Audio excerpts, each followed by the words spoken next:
Guide to the Collection. Museum of Exoplanetary Archaeology. New Toronto, Mars Colony 7. All rights reserved. Copyright 2021 by David Peterson.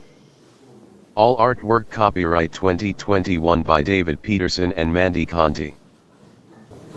If you enjoy my writing, consider making a donation to your nearest Parkinson's organization. Partial funding for the permanent exhibition is provided by the Garibaldi Martian Trust. More. Mars. And by local council, your voice in the coalition. Because the last thing our red world needs, is another low-gravity golf course. Welcome to the museum. Main level, a look back at the early collection. Main level landing, upcoming events. Lower level 1, visiting treasures from the J6G. Lower level landing, flora and fauna. Lower level 2, dangerous tech. Upper level landing, first contact. Upper level, recent finds. Main level, a look back at the early collection. Exhibit number 4. Depiction of a fertility goddess, with anti-gravitational base, no obvious power source. Provenance unknown. This enigmatic addition to the collection was rescued from neo-corsairs by the Antiquities Recovery Unit at the NTMEA. Exhibit number 5. Depiction of a unique organic find, collagenic plant tissue with similarities to Tetraodontidae and Hippocastaceae, discovered at Fibonacci Beach, Kepler 62e. Grand tentacles layer, circa 1.2 million local cycles BT. Exhibit number 6.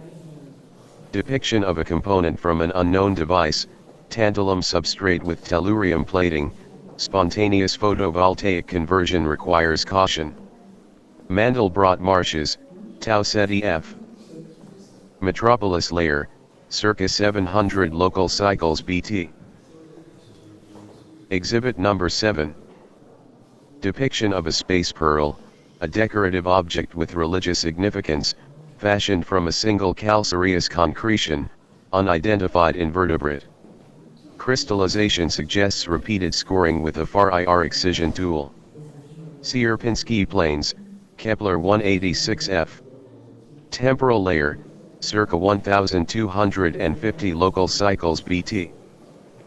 Exhibit number 9. Depiction of a decorative artifact recovered from Hausdorff North, Trappist 1D. Recursion layer, circa 2000 local cycles BT. Exquisite openwork filigree with delicate organic motifs, fused onto iridium and painted with a durable synthetic resin. Exhibit number 10.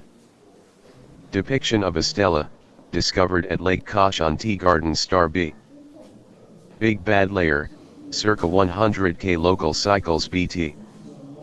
Technically a probability amplitude capacitor or PAC, such artifacts are renowned for changing shape in response to the proximity of an observer.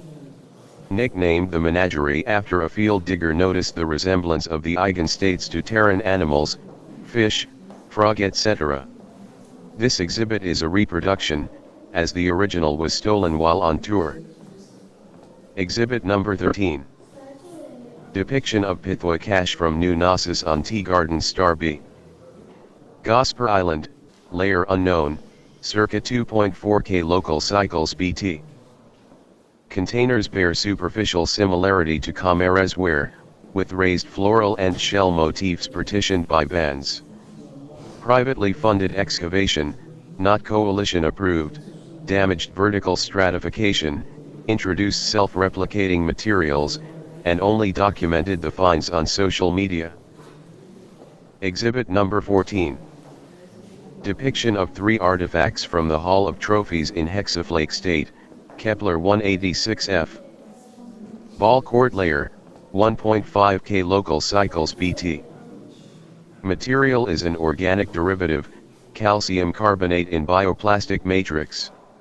Affine et al., argue that ritualized sporting competitions culminated in the captain of the winning team literally becoming the trophy through a process of sacrificial 3D printing. Main level landing, upcoming events. Retrospective number 24. Later this season, Dante without Virgil, the singular life and untimely death of a trailblazer to the stars. Don't miss this long overdue retrospective on the illustrious career and incredible finds of the late Professor L. Pentaflake. The illustration depicts the so-called thruster cluster on Tau Ceti F, the dig he was overseeing at the time of his tragic demise in the Valley of the Pinwheel Arachnoids. Public lecture number 33. A sumptuous three-course consumable lecture entitled Fresh Eyes on the Kepler Plague, an interdisciplinary look back will be available in Interactive Hall from next month. Fresh Eyes weaves together disparate findings in bioarchaeology, osteoarchaeology, urban archaeology, nanotechnology, cultural anthropology, and other fields to arrive at a comprehensive biopsychosocial model of this devastating time in galactic history.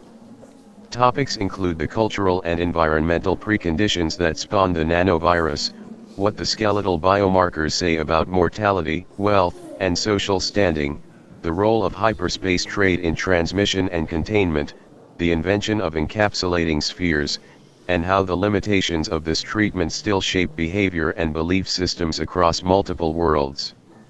For any visitors to the museum with gastrointestinal issues, this lecture is also available as a neural mist. Public lecture number 41. Mars Colony 7 is proud to be hosting the next in the series of Phoenix Emeritus Lectures, which will be presented in the Nimoy Lounge on Saturday at 1300 hours. Connecting the Bones will look at the challenges and rewards of sorting through the extraordinarily varied finds recovered from the playa and former methane seabed sediments at Hades 1 on Kepler 62e. The distinguished panel of 5, with backgrounds in zooarchaeology, vertebrate paleontology, xenobiology, exoplanetary geology, and remote imaging, will be phasing in from across the solar system and beyond, specifically for this talk, which will be available as a neural mist at the conclusion of the Q&A. For reservations, contact Museum Outreach. Lower Level 1, Visiting Treasures from the J6G. Exhibit number 17. Depicted is a musical instrument from Kepler 186f, Mount Sierpinski, moraine layer, circa 500 local cycles BT. Designed for single use on ceremonial/religious occasions, the artifact is played by dropping it from a great height. Music is generated as the rush of air is funneled through the apertures before the instrument shatters on impact. Exhibit number 18. Depiction of a decorative scroll urn recovered from Hausdorff South, Trappist 1D. Iteration layer, circa 1500 local cycles BT. In iterative times, the ruling class would commit a scroll to memory and then burn it as a sign of wealth and mental prowess. The gilded reliefs illustrate key scenes from the scroll, in this case a history of invasions. Ironically, the practice of scroll burning has resulted in most of their accomplishments going up in smoke. Exhibit number 19. Depiction of a brooch liberated from neo-corsairs by the Antiquities Recovery Unit and subsequently purchased by the J6G. Provenance identified by palynology and stylistic analysis, Sierpinski plains on Kepler 186f, spatial layer, circa 200 local cycles BT. Excellent example of modified mass production, as the base was 4D printed and then meticulously phase bonded to metallic and organic decorative elements by a skilled artisan. Exhibit number 20. Depiction of reconstructed bioelectric circuitry from the ruins of a personal flying vehicle. Recovered at Hausdorff East on Trappist 1D, echoic layer, circa 400 local cycles BT. Encoded with a metallic resin, such parts were tuned to individual owners for purposes of security and flight control. To this day, the proximity and mental state of the occasional visitor interact to trigger a transient electrical response in the material. Exhibit number 21. Portion of the proximal interphalangeal joint of a military droid from Tau Ceti F, Lake Turdragon, urban sedimentary layer, circa 1K local cycles BT. Flexi metal sinews provide a powerful yet controlled grip, while Svitterian spacers ensure a lightning-quick response. The spherical pitting on the ventromedial surfaces is consistent with neutralization by an invasive nano-weapon, possibly during a battle. Exhibit number 22. Depiction of 4 zoomorphic figurines from the Gosper Island dig on Teegarden Star B, NKM layer, date uncertain. Stylized but recognizable portrayal of an indigenous even-toed ungulate with similarities to a Terran camel. The assemblage was cast in a bronze analog from what was clearly a standard mold, but vary in degree of subsequent embellishment. The cache was discovered with a chit which translates in part to, including tax. Exhibit number 23. Depiction of metallic vessels rescued from high geosynchronous orbit above Gliese 1061b. Low-tech but expertly crafted, the 4D printed designs are devoid of internal circuitry, let alone propulsion systems. Cosmic ray stratigraphy identifies the age as between 75K and 1 million local cycles BT, although orbital decay would have occurred in a fraction of that time. Blancmange et al. Argue that the protruding panels act as stabilizers, shifting the COG periodically by thermal expansion. MS profiles and trace biomaterials rule out 1061b as the planet of origin, shifting attention to adjacent waterworld 1061c and snowy 1061d. Preliminary surveys are unpromising, but given the age of the artifacts, there are almost certainly treasures deep beneath the waves and/or ice. Lower level landing, flora and fauna. Flora exhibit number 7. The puffer plant, Helianthus dirigier, is a hardy perennial, native to Kepler 452b. Micro-undulations of the unbranched stems create a rhythmic airstream that keeps the capitula airborne. Relative distance is maintained by a mesh of nearly invisible microfibers, and the positioning of the plant as a whole is heliotropic. Puffers can travel significant distances, are most active in the spring, and have a preference for the nutrient-rich vapors at attractor hells throughout the greater cantors. Flora exhibit number 8. Rainbow funnel ferns, Tracheophyta infundibulum, are found across most of northern Talaria on Kepler 62e. The eponymous fronds collect dew and conduct it to the roots ahead of the long summer season. The jostle of ferns in the wind generates infrasound, which protects against predators. The noise from fully hydrated plants is sufficient to cause nausea and vomiting in humans. Fauna exhibit number 12. Animation depicting the artificial immune system of a domesticated spider sheep from Teegarden Star B. There have been anecdotal reports from silk farmers, of animals passed down through successive generations, but until recently, such claims of unusual longevity had never been investigated. Preliminary hematological analysis has now revealed the presence of crude but effective nanites operating in the bloodstreams of at least one herd raised near Pythagoras tree. As shown here, the autonomous nanoparticles are programmed to identify neoplasms based on elevated nucleolin concentrations. They then organize into self-similar sheets that bind to the tumor surface, interrupting its blood supply. Neutralization of the threat triggers dissolution of the structure and a return to white blood cell emulation. This pilot study raises more questions than it answers, and will no doubt be followed by inquiries into the historical context and extent of cyber enhancement on Teegarden Star B. Lower Level 2, Dangerous Tech. Everyone is reminded to kindly submit their waiver prior to entry. Exhibit number 8. Depiction of the deceptively innocuous-looking ocean killer discovered in the lesser cantors on Kepler 452b. Comet catastrophe layer, circa 500 local cycles BT. The unknown alloy is plated with a poorly understood biomimetic compound that reacts with moisture to produce oxygen and solid fuel. The nickname is explained by the runaway nature of the reaction in the presence of liquid water. This exhibit is a reproduction. The original is currently at a coalition research facility, no public access. Exhibit number 11. Depiction of the 100 millisecond life cycle of a single nanobug sample, high magnification, from Tau Ceti F.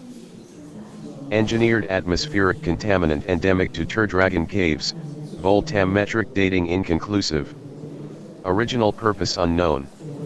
Direct exposure in sufficient concentration leads to irreparable lung damage, which explains the Turdragon curse. Exhibit number 12. Depiction of the white hole harvester, WHH, on Kepler 1544b. Approximately 3.14 standard units below surface, with access by the Feigenbaum tunnels. Dated to the Techno-Dark Ages, pre-EMP, 150K local cycles BT. Inert, but once powered an entire civilization. Animation is an artistic recreation of the WHH core in action. Exhibit number 15. The name for this infamous artifact in the source language is over 5,000 characters long, and can only be translated using topographical linguistics. In Euclidean French, for example, the translation is at the midpoint of an equilateral triangle with the words Astra, Tohubohu, and Liberté inscribed at the respective vertices. Exhibit number 30. Tachyon capacitor from the ruins of the white hole harvester on Kepler 1544b. Feigenbaum tunnels, Techno-Dark Ages, pre-EMP, 150K local cycles BT. In an unfortunate incident, a technician, no longer employed with the dig, ignored protocols while cataloging the component, causing his hand to dematerialize and reappear 5 days earlier. The damage to the prime line was contained by persuading him to repeat the accident at the appropriate moment. The hand and original capacitor are currently at a coalition research facility with no public access. Exhibit number 31. Octagonal comb from the hive mind of the tyrannical artificial species known as Big Bad, or Great Evil. T-Garden Star B, Big Bad layer, circa 10K local cycles BT. On achieving self-awareness, Big Bad declared that its sole purpose was exponential computational growth. After taking control, it began diverting resources to this end, and when raw materials dwindled, set its sights on neighboring planets and then solar systems, eventually building a supply chain with a radius of 70 light-years. Ultimately, Big Bad became a victim of its own success by inventing a compression algorithm, Icarus, that allowed it to model not only the universe and multiverse, but all potential multiverses, before running out of data and imploding from the sudden decrease in processing load, essentially dying of boredom. This artifact is the only known component to have escaped judicial annihilation. As per coalition regulations, high-temperature stasis is used to prevent pathway formation. Exhibit number 37. Depiction of a cluster of incursion spheres designed to render a tiny region of a target planet hospitable to explorers/invaders vis-a-vis atmospheric pressure, temperature, moisture levels, and chemical composition. Clusters tuned to the conditions on TRAPPIST-1D have been found on neighboring 1E and 1F, and as far away as the Hamiltonian Desert on Tau Ceti F, although the technology is far too sophisticated to have originated in the TRAPPIST system. Hasty emulation of these still poorly understood artifacts was responsible for the runaway solidification of the Venusian atmosphere nearly 50 years ago, spawning the Remember Venus movement. Upper level landing, first contact. Exhibit number 16. Kiln-fired brazier/sensor from Henan M on Kepler 186f. Dynastic layer, 300 local cycles BT. Piece molded bronze analog with copper patina.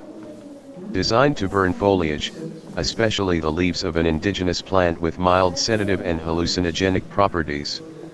The continued use of such kiln furniture on ceremonial occasions explains the peculiar tone of the reports following first contact. Exhibit number 27. Depiction of a tangible deposit from the 186ers to the late Ambassador Euler on the occasion of formalization of ties with the coalition at Henan M, Kepler 186f. Brass analog, nano-fused with colored volcanic glass. Date is uncertain. According to Euler's notes, the item was discovered by the Sixers on a distant world that subsequently met with a tachyon disaster and ended up never having existed. The veracity of this claim has been challenged in light of the prior difficulties during first contact. Exhibit number 42. Original crests of the three families gifted to the second delegation to Gliese 581c following the unfortunate loss of the first landing party. At the time, approximately 200 local cycles BT, planetary authority was shared by a dynastic triad and wielded through a draconian system of regulations. Custom and law required that the crests of the three families be worn at all times, and that each be covered/uncovered throughout the day as shifts of allegiance followed changes in task and social context. The absence of crests on the uniforms of the coalition representatives was such a politically incendiary image that it soon precipitated a deadly altercation. Subsequent forensic data mining of the recordings revealed the misunderstanding and led to fundamental revisions to first contact protocols, including mandatory preliminary audiovisual communications. Upper level, recent finds. Exhibit number 25. One of the most recognizable recursion-era finds from TRAPPIST-1D. Stylized floral elements executed in open-work filigree lend stability to the concentric supports while adding aesthetic appeal to the overall toroidal shape. The K pattern for this artifact is a consistent bestseller in the museum gift shop, having recently become popular as a decorative accessory at weddings. Exhibit number 26. Depicted is another of the exquisite finds from the Inverse Library on TRAPPIST-1D. More than a millennium ago, the Hausdorff ruling family used these urns to store the ashes of scrolls that they destroyed after committing the contents to memory. Now these jewel-like containers represent all we know about this enigmatic culture, although attempts by various forensic teams to reconstitute the original documents are ongoing. Exhibit number 28. Head of the Ministry of Foreign Affairs, Thane Hive, Kepler 62e. Administrative vaults, circa 200 local cycles BT. Until only a few generations ago, all governmental posts in this hive were assigned for life. It was customary for the skull of the preceding official to be placed on prominent display in his former office to underscore continuity and tradition. This skull, the final in its series, was bequeathed to the museum by the Ministry of Culture following the dissolution of the hive mind during the latter half of the 5-millisecond war. Exhibit number 29. Depiction of an antique partitioning screen from Kepler 186f. Swansong dynastic layer, circa 250 local cycles BT. Chased bronze resin, with intaglios augmented by 4D printing and layers of organic paints. Such screens function to separate lower officials, visitors, from higher officials, local administrators, during formal negotiations. The stylized design is reminiscent of the Imperial Guard bees, Lupus mellifera scutellata, which were trained to attack anyone who breached the etiquette of the meeting.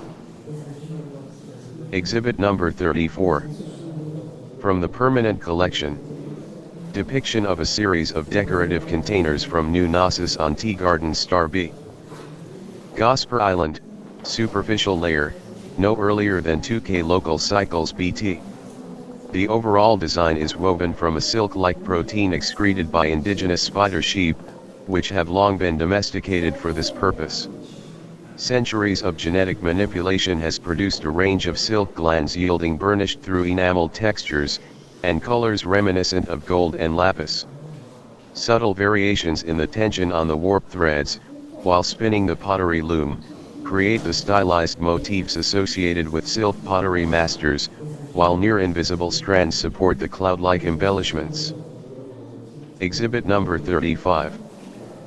Depiction of recent finds from an antechamber to the Hall of Trophies in hexaflake state, Kepler 186f. Precourt layer, 1.8 K local cycles BT. Items include a weighted resin ball believed to have been used in the earliest years of the infamous games, as well as a breastplate and visor worn by warriors in competition. The inner surface of the mask is inscribed Rivermouth, a common surname at the time. The lack of additional glyphs meaning belonging to or used to be is fueling the long-standing academic debate over such accoutrements. Exhibit number 36.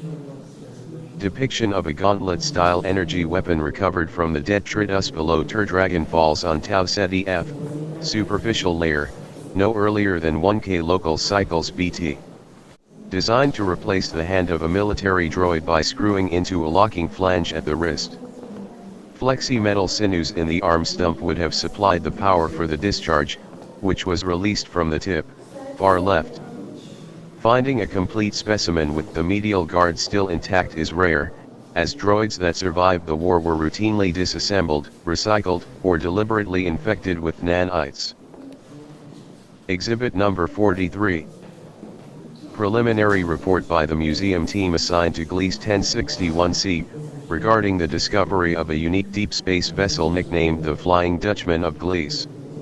A 5-meter-long dormant ship possibly intended for automated reconnaissance has been detected in extreme elliptical orbit around Gliese 1061. The period is estimated at 150 K local cycles, relative to Gliese 1061C, suggesting advanced age. The design has not been previously documented.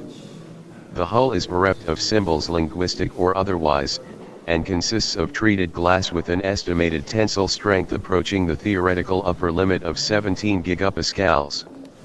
Our remote probe matched the trajectory, gained access through a rear thruster, and returned a map of the interior, which consists of 7 triangular compartments in the stern, 5 in the midsection, 3 in the aft section, and a cockpit in the cone. There are 2 engine rooms, with connections to 5 access chambers. The technology is unfamiliar but clearly involves the generation, containment, and directional release of ultra-high frequency energy. The midsection houses 1 processing unit with 4 access chambers. The technology is baffling and the functionality unknown. Moving aft, we find another complex device and 2 connected antechambers, plus an adjacent cockpit equipped with static navigational displays. We are awaiting coalition authorization for retrieval and full-scale investigation of this unprecedented find. Thank you for visiting the Museum of Exoplanetary Archaeology, New Toronto, Mars Colony 7.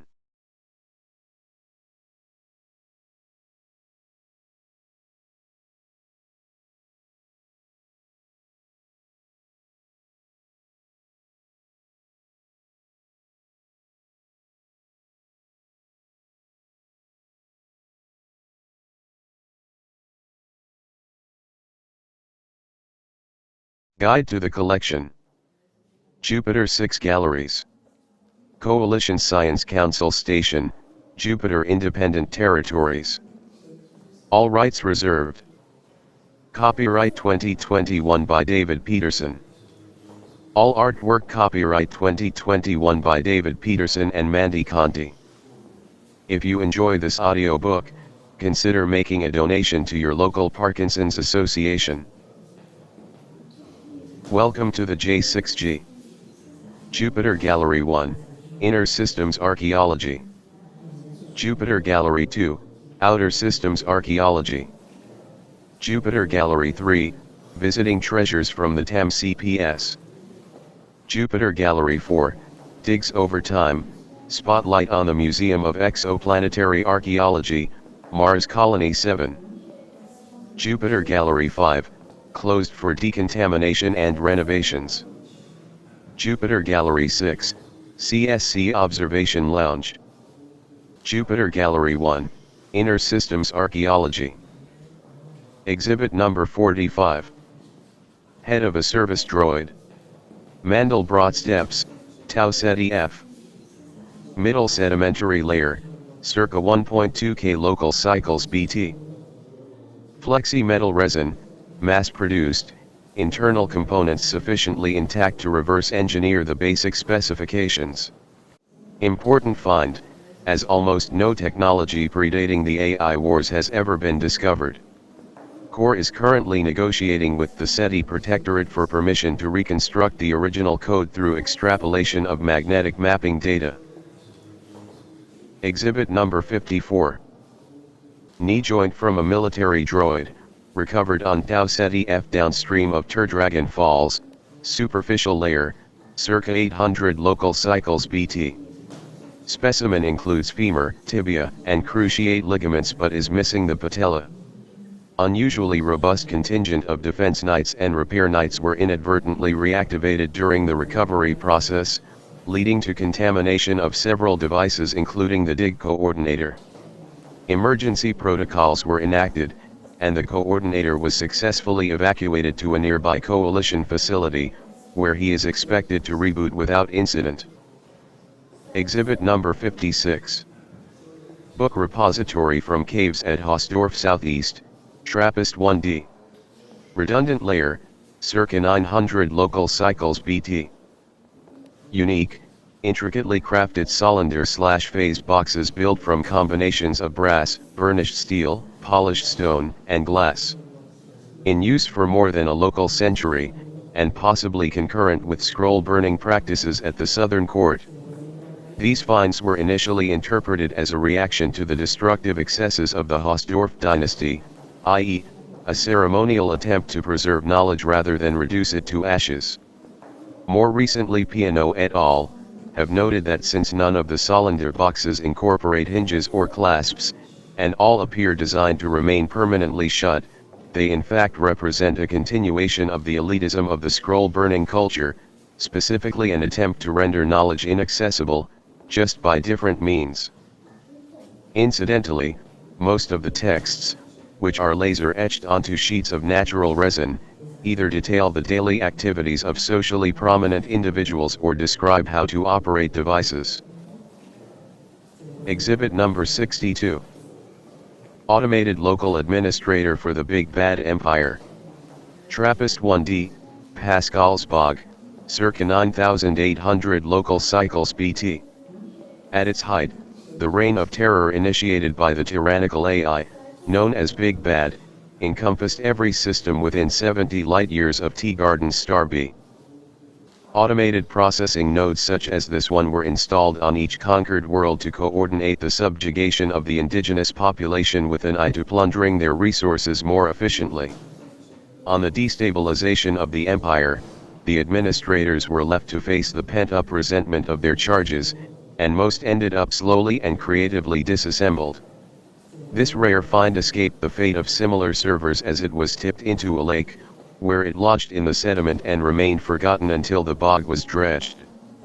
Note that in line with coalition regulations, neutralization of the neural material was confirmed prior to salvaging. Exhibit number 63. Replica of an administrative communications device from the shared dynastic treasury, 3R1 Hall, on Gliese 581C. Central City, date unknown. Much of the information on this reclusive culture must be inferred, as asking questions is considered bad taste. It is believed that this instrument was used to hold summit meetings between the leaders of the two colonies in the temperate band on 581C, and the home world, almost certainly 581G. The signal from 581G was somehow projected from the central dais, while the central city signal appeared on the projector above, and their sister colony, now abandoned, below. Nothing beyond a printing scan was permitted, so we can only speculate on the technology, likely a variant of phase-enhanced solid holography. Exhibit number 67. Deep Sea Nightmare from the Before Time. Indicative of the highly refined metalwork in the dynastic treasury on Gliese 581C. Smoked bronze casting, gilded with copper/gold, copper/silver and other alloys to create subtle color contrasts, then worked and polished, and finally completed with spot applications of varnish. The artist appears to have had an animal in mind, which is problematic as there is no complex life outside the colony walls, and certainly no deep seas anywhere on the planet. An intriguing possibility is that the piece represents a collective memory of something on homeworld 581G, which is known to have substantial water reserves, but remains unexplored due to a reluctance to establish ties with the coalition. Exhibit number 69. Analysis of the artifacts in the dynastic treasury on Gliese 581C has revealed an unexpected find, a functional seal matching the lock on the entrance dome to the abandoned sister colony on the opposite side of the temperate zone. Official inquiries about its founding and loss have gone unanswered in part because asking questions is discouraged in this culture. Coalition Archaeology plans to investigate the viability of using a 4D print of the seal to gain access, and mounting a low-key reconnaissance mission without asking permission of the dynastic representatives, so as not to give offense. In addition to being enormously important in its own right, Colony 1 might provide information about enigmatic homeworld 581G, the only planet in the history of the Coalition to decline first contact. Exhibit number 52. Musical instrument from Kepler 186f. Foothills of the Sierpinski Range, moraine layer, circa 400 local cycles BT. The boomerang brass is neither boomerang-shaped nor made of brass, but the moniker is now firmly entrenched even in academic circles. The instrument is played by throwing it vertically with a snapping motion of the wrist to ensure both translation and rotation. Music is generated as air rushes through the apertures during ascent and descent. The tradition is preserved to this day by skilled musicians who vary the tone and phrasing through subtle adjustments to the torque and highest point of the trajectory. Exhibit number 53. Depiction of a zoomorphic figurine recovered from the Homeworld Antiquities Market after being looted from a dig on Kepler 186f. Sierpinski Plains, spatial layer, circa 300 local cycles BT. Consists of a scored Baroque pearl shucked by artisans at great personal risk from the groves of clam plants, Lamellibranchiata venerita droseraceae, lining the divide between the plains and the Wolfram Desert. Bird spirit subjugating land animals is one of a set of myth-tellers, devotional carvings central to indigenous spiritual practices for local centuries. Exhibit number 59. A Hall of Records has been discovered on distant Kepler 452b, southern coast of Von Koch Island, limited accessibility due to seismic activity and changes in sea level following the comet catastrophe. The sophisticated structure dates to at least 4,300 local cycles BT and appears to have functioned for generations as an automated astronomical research center. Further investigation is warranted, as the small percentage of storage elements that remain salvageable contain decades or perhaps centuries of observations related to meteorology, solar radiation, atmospheric chemistry, and other environmental conditions on several solar twins within a 1,500 light-year radius. Exhibit number 61. Depiction of an integrated sensor and transmitter retrieved on Earth from beneath the largest sarsen at Stonehenge. Manufactured at Kepler 452b, circa 4,287 local cycles BT. Among the surprises retrieved from the Hall of Records on Von Koch Island was an entry for a solar twin located in an astronomical nature reserve 1,500 light-years distant. According to the metadata, Sol 3, Earth, was fitted with a network of devices to monitor meteorological changes as well as solar radiation and atmospheric chemistry. The crude but effective phase tech effectively concealed the sensors and provided stable, pseudo-real-time communications for hundreds of Terran years. The chosen locations, Stonehenge, Mohenjo-Daro, Hau'aka Prieta, and Shandon Palace, suggest an interest in tracking the environmental impact of cultural development, and although much of the data is now irretrievable, what remains is an unexpected windfall for coalition historians, environmental researchers, and cultural anthropologists similarly engaged. Exhibit number 64. Depiction of an antique woven head covering worn by workers entering the Hive Council chambers on official business. Kepler 62e, Dane Hive Balds, circa 200 local cycles BT. The garment allowed the speaker to be identified, yet maintain the social distance appropriate on formal occasions. The design accommodates the compound eyes, but there is no room for the antennae to extend, which makes it both uncomfortable and unhealthy. The attire was supplanted by less cumbersome wear over the local years. Until today, Hive members merely don a slotted eyepiece as a nod to tradition. Exhibit number 68. Depiction of a decorative headdress from the processional way, Kepler 186f, pre-court layer, 1.4K local cycles BT. The design is familiar from masks worn by the shaman/umpire at sacred sporting events, but the artifact is oversized, and the cavity beneath the woven floral embellishments is filled with a bioplastic matrix. Brownian et al. Suggest that much like portable shrines, such objects were symbols of religious authority and were used to sanctify whatever multipurpose space they were placed in temporarily. Jupiter Gallery 3, Visiting Treasures from the TAM CPS. We are deeply grateful to the Terran Art Museum and Cultural Preservation Society for entrusting us with this selection of artwork predating the Lesser EMP, entitled Nostalgia for Realism, Highlights of the Terran Early Digital School. Kindly avail yourself of the neural mist at the gallery entrance.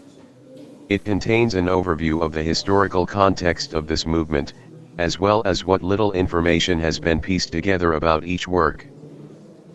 Tuscan Countryside. TAM code 591-558-7277. Landscape with Rabbit. TAM code 150-045-0273. Entropy. TAM code 326-700-0017. Shibuya Crossing. The artist has not handled the perspective of the stairs correctly, but it is otherwise a charming piece of art. TAM code 409-308-2891. Seascape 1. There are many references to beach balls in early literature. Perhaps this is an illustration of one. TAM code 957-689-0763. Seascape 2. A delightful work executed in a style then called 19th century Romanism. TAM code 362-827-3133. Landscape 1. TAM code 286-048-6313. Trash is Treasure. The title is an illustration of the paradoxical language in vogue at the time. For example, to talk trash meant to hold someone in high regard. TAM code 546-345-8051. Jupiter Gallery 4, Digs Over Time, Spotlight on the Museum of Exoplanetary Archaeology, Mars Colony 7. We are grateful to the New Toronto Museum of Exoplanetary Archaeology, Mars Colony 7, for curating this exhibit dealing with their ongoing projects on TRAPPIST-1D and Teegarden Star B. It shows how following the evidence can lead to unexpected connections with other worlds and even other systems. Exhibit number 47, TRAPPIST-1D. Illustration of a personal flyer uncovered at the Hausdorff East Dig on TRAPPIST-1D. Echoic layer, shortly after the astro-colonization event, ACE, by neighboring 1E, circa 587 local cycles BT. Typical of distinctive 1E tech, the flyer in its deactivated state consists of a lightweight blue disk of programmed memory material. Standing at the center activates the decompression process, and the pilot is quickly enveloped by the rapidly deploying craft. The sleek exterior of this early find is completely devoid of decoration. Incorporation of indigenous motifs will not begin in earnest for another 150 local cycles. Exhibit number 48, Trappist 1D. The Hausdorff East team on Trappist 1D has reported the groundbreaking discovery of memory material capable of differentiating into a personal submersible craft. Echoic layer, circa 400 local cycles BT. To date, all such artifacts have decompressed into personal flyers when activated. The disk in question was inert and considered defective, until it deployed unexpectedly while being rescued from a flooded storage bay. Apparently, memory disks are sensitive to moisture levels and other environmental clues as well as contact with a potential user. In addition to expanding our knowledge of post-colonial society, this tech might find its way into the toolkits of underwater archaeologists if the promise it shows bears further scrutiny. Exhibit number 49, Trappist 1D. Report from the dig at Hausdorff East on Trappist 1D. Recent flash floods and ensuing mudslides have uncovered a largely intact portion of the fuselage of a military transport shuttle from adjacent Ice World 1E. The ship could accommodate 50 passengers and crew, and may have facilitated the arrival of the first colonists as early as 587 local cycles BT. In any case, it was certainly part of a convoy of similar ships and larger administrative vessels, functioning as an orbital command center for the duration of the incursion process. Incidentally, the ruins contain sophisticated bioelectric circuitry perfectly matching an earlier find mistakenly attributed to the ubiquitous personal flying vehicles so prevalent about a century later. Exhibit number 70, Trappist 1E. Long overshadowed by its more temperate sister planet, Trappist 1E promises a wealth of high technology finds for those willing to accept the manifold risks. With the completion of the automated cartographic project, it was decided to launch a landing drone from the research station in permanent orbit around 1D. An artificial cave on intolerably cold ice shelf, northern T-Squareland, was selected from a short list of locations with the highest industrial pollution count, but lowest viral load and radioactivity. The choice proved moderately successful, as a series of antechambers led into a storage facility with a variety of, now dysfunctional, seedling incubators. The cave walls date to 4,000 cycles BT and the horticultural equipment to 250 cycles BT, suggesting that one or more waves of stragglers from the cities took refuge here in the years after the collapse of the global culture. Further investigation is warranted. Exhibit number 71, Teegarden Star B. Altarpiece from a subterranean site on Teegarden Star B, Yegan Badlands, circa 500 local cycles BT. Discovered when a patch of ground crumbled beneath a spider shepherd, revealing a system of caves, some extensively reworked. This mixed media alabaster and wax silk artifact was clearly associated with the powerful but elusive cult of mysteries dedicated to the priests in blue, demigods with an extensive list of supernatural abilities. From the perspective of an interstellar archaeologist, the design suggests at least second-hand knowledge of a multi-passenger phased transport column or similar technology. Given that the 100 local millennia-old Pox Stela originated in the system, the possibility of a science-inspired religion must at least be considered. Exhibit number 72, Teegarden Star B. The recently discovered subterranean cave system in the Yegan Badlands is quickly becoming the most significant dig site on Teegarden Star B. Pictured here is a figurine illustrating the emergence of all from the center point, a familiar theme from Teegarden mythology. To the surprise of the survey team, both the material and coloration transform abruptly as a function of proximity to the observer, irrefutable evidence that we are dealing with that rarest of finds, a device, specifically a probability amplitude capacitor, dating back to first systems culture. Together with the tech-inspired design of the altarpiece in the cave of the Cult of Mysteries, it would seem that this is a case of trash from an earlier, more scientifically adept civilization inspiring a cult of veneration within a different occupation layer at a much later date. Exhibit number 73, Tea Garden Star B. The Badlands Cave system recently discovered on Tea Garden Star B has become the find of the local decade, with the identification of a first systems repository, as unique as it is unexpected this far from their home world. Pictograms on the walls of the Cave of the Cult of Mysteries led investigators deep underground to the Holy of Holies, an artificial chamber constructed with an unknown, surgically precise technique that left razor-sharp edges and no signs of displaced soil. The most promising items recovered are a set of miniaturized phase engines, one small enough to be worn on the wrist. Although completely inactive, successful reverse engineering would revolutionize the transportation industry. Skeptics have wasted no time in pointing out that the POC figurine retrieved earlier from this site is dangerously unstable, and that what appears to be an inaccessible subterranean warehouse could easily turn out to be a purpose-built off-world hazardous waste skip. Exhibit number 74, Tea Garden Star B, TRAPPIST-1D, and TRAPPIST-1E. A disk of memory material has been recovered from the first systems repository in the Yegan Badlands on Tea Garden Star B.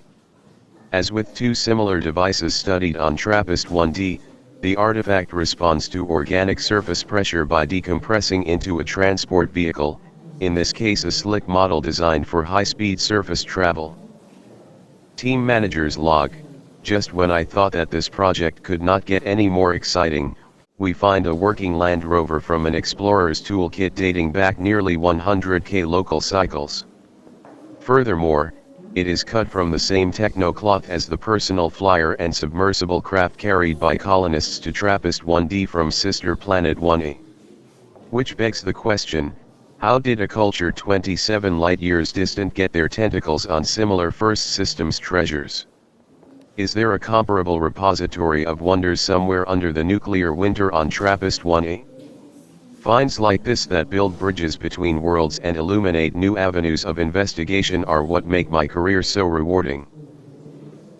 Jupiter Gallery 5, closed for decontamination and renovations. We at the J6G would again like to extend our deepest sympathies to anyone involved in the unfortunate incident last local cycle.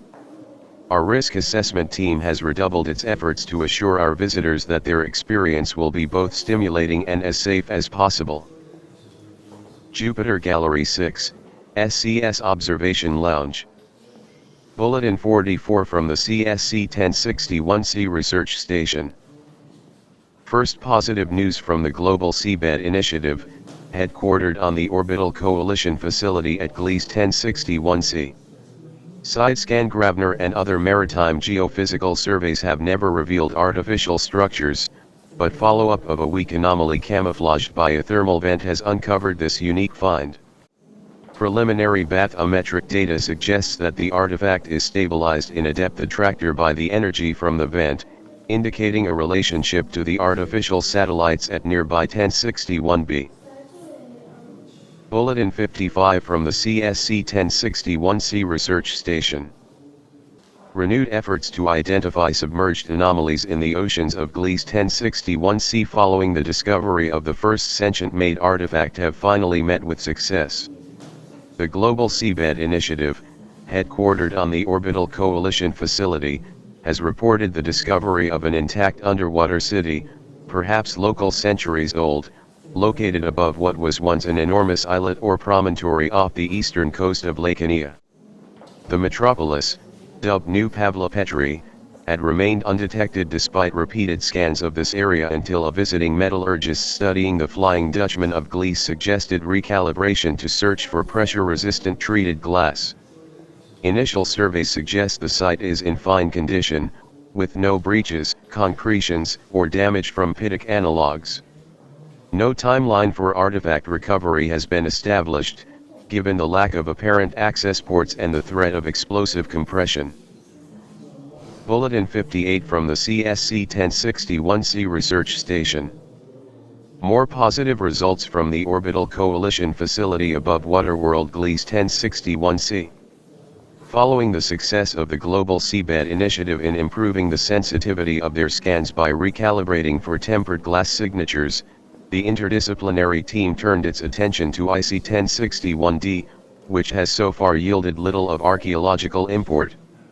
Depicted here is a high-altitude reconnaissance photograph of the entrance to a frozen cenote with what appears to be an artificial structure preserved beneath the ice. Although the colored stripes have an organic appearance, they more likely consist of the same material as the hull of the ship in eccentric orbit around Gliese, which was discovered earlier this local year as it approached perihelion. Bulletin 9 from the CSC Travel Department, Advisory Section. Plant storms on Kepler-62e are all too prevalent this year in the scrublands between the southern Tellurian jungle and the foothills of the Tellurian Range. These vicious attacks by carnivorous microecosystems begin when a PSA detects biochemical markers from sweat or blood, and orients towards the source. This triggers PSB to initiate a swirling motion with its vines, which has the effect of entangling and immobilizing the prey. Finally, PSC uses its sharp tendrils to breach the skin and deliver potent digestive enzymes. The best defense is to stay alert and be prepared. Using scent maskers, wearing protective clothing, and carrying an appropriate herbicide will reduce the risks, as will avoiding travel at dusk, and staying clear of scrub circles. Bulletin number 46 from the CSC Computational Department. Depiction of the most recent breakthrough by the computational branch of the Coalition Science Council. The FTL processor relies on a hybrid of two alien technologies. The synaptic elements are adapted from the incursion spheres first discovered in the Tau Ceti system nearly a Terran century ago. These have been integrated with an anarchy-dampening material retrieved by the Orbital Coalition facility at Gliese 1061C from the NAV unit of an ancient craft recently discovered in that system. This combination delivers pseudo-FTL computing speeds by identifying attractors within the domain of solutions, and only focusing resources there. The computational chair has released a statement outlining potential applications of the FTL processor, including activation of the dice furnace, an artifact that may someday revolutionize space travel. Activists opposed on principle to recursion sphere research are urged to keep an open mind. It has after all been nearly half a Terran century since the unfortunate incident on Venus. Bulletin number 50 from the CSC Computational Department and CSC Deep Space Exploration Department. Raw signal with adaptive correction from the automated scouting expedition to Kepler-1606b. Promising first images reveal an ocean and significant artificial embellishment of the adjacent coastline, hinting at an advanced civilization. Yet the complete absence of power signatures must be disheartening, especially to the tertiary system responsible under the DICE rules for meeting the unprecedented fuel requirements of this controversial project. Will any trace of the signal that so galvanized the scientific community and polarized meta-environmentalists come to light? Bulletin number 60 from the CSC Deep Space Exploration Department. Depiction of the feed from an automated probe to the Boyajian system, nearly 1,500 light-years distant. The objective of the mission is to determine once and for all whether the enigmatic light curve from this otherwise unextraordinary F-type star is due to a Dyson sphere or merely a singular comet cluster or other natural phenomenon. The probe has revealed an unexpected answer. The dips are caused by the close orbit transit of an enormous volume of artificial debris, possibly the wreckage from an energy-harvesting megastructure. The presence of this ultralight alloy, which has yet to be identified, solves the riddle of the light signature, but raises questions about who the builders were, where they are now, and how one of the engineering marvels of the galaxy ended its days as swirling shards and dust. Bulletin number 51 from the CSC Computational Department. Inside the DICE furnace behind the recent unprecedented mission to Kepler-1606b, a planet nearly one-third as distant as any ever visited under Coalition authority. DICE, which stands for Deeply Interdimensional Causality Engineering, is a means of manipulating the trajectory of local reality through the multiverses in such a way as to make the existence of a probe or other object inevitable at the selected space-time coordinates. In effect, history is rewritten at the exploration site, with the deck now stacked to select for the presence of a coalition craft where and when it is needed, without the need for antiquated space travel. DICE is not without its detractors, who argue that the fallout from such probability meddling could have catastrophic long-term effects. More practically minded meta-conservationists focus on the need to sacrifice a planet-sized mass to meet the energy requirements of a trip such as the expedition to Kepler 1606b, and the sad truth that the burden of system destabilization always seems to fall on the tertiary coalition members, rather than the inner worlds, who are the first to reap the technological benefits from first contact.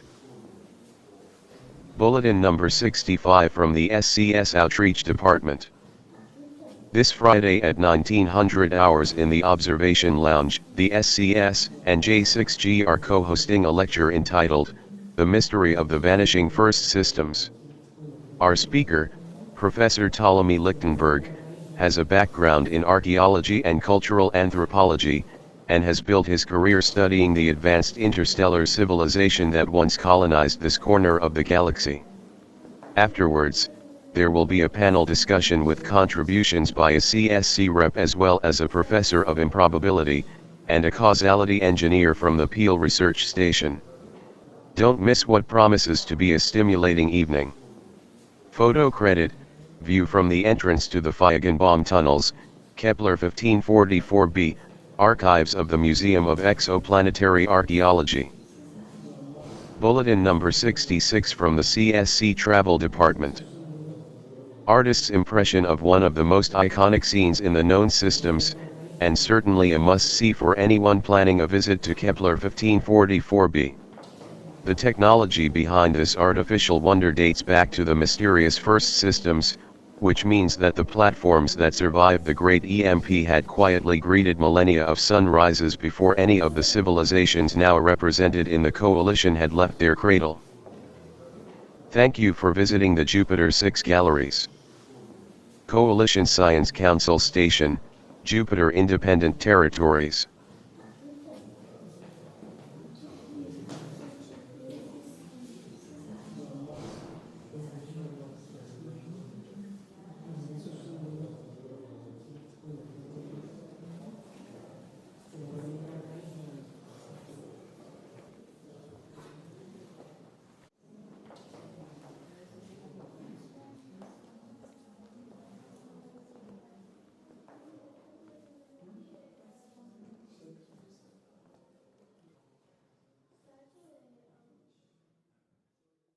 Guide to the collection. Extrasolar Annex, Serenitatis Complex. Taurus Latrobe Lunar Repository. All rights reserved. Copyright 2021 by David Peterson. All artwork copyright 2021 by David Peterson and Mandy Conti. If you enjoy this audiobook, consider making a donation to your nearest Parkinson's Association. Welcome to the Taurus Latrobe Lunar Repository. Main floor, Eagle Wing. Main floor, Falcon Wing, Library services opening soon. Second floor, Orion Wing. Second floor, Aquarius Wing. Third floor, Antares Wing. Third floor, Intrepid Wing, Observation Deck / Beer Garden coming soon. B1, Endeavor Wing.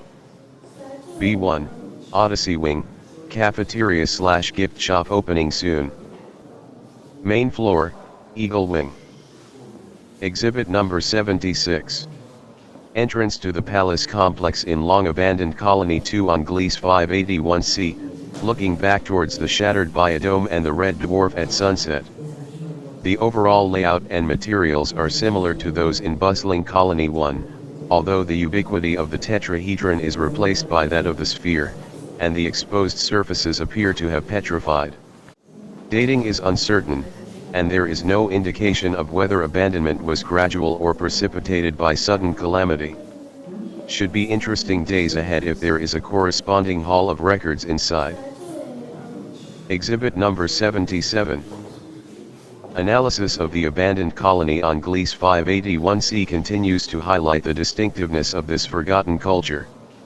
The architecture as a whole is characterized by a charming playfulness at odds with the sword-edged pragmatism so typical of the surviving outpost.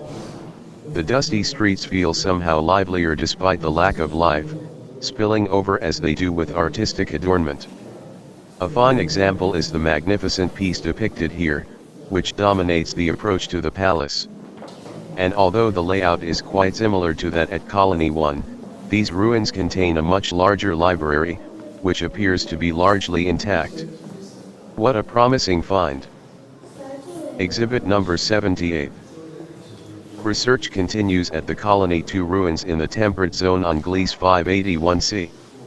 Depicted here is one of many statues dotting the alcoves of the library complex in the main square. The metallic substrate has been meticulously incised with a programmed etching tool, creating a deceptively delicate appearance at odds with its advanced age, at least several local millennia. Intriguingly, the pattern of voids is not unlike the negative of a primitive laser diffraction pattern, which means that the artifact may turn out to be an aesthetically pleasing information storage device. Exhibit number 79. Exploration of a control room adjacent to the palace complex has yielded two interesting finds.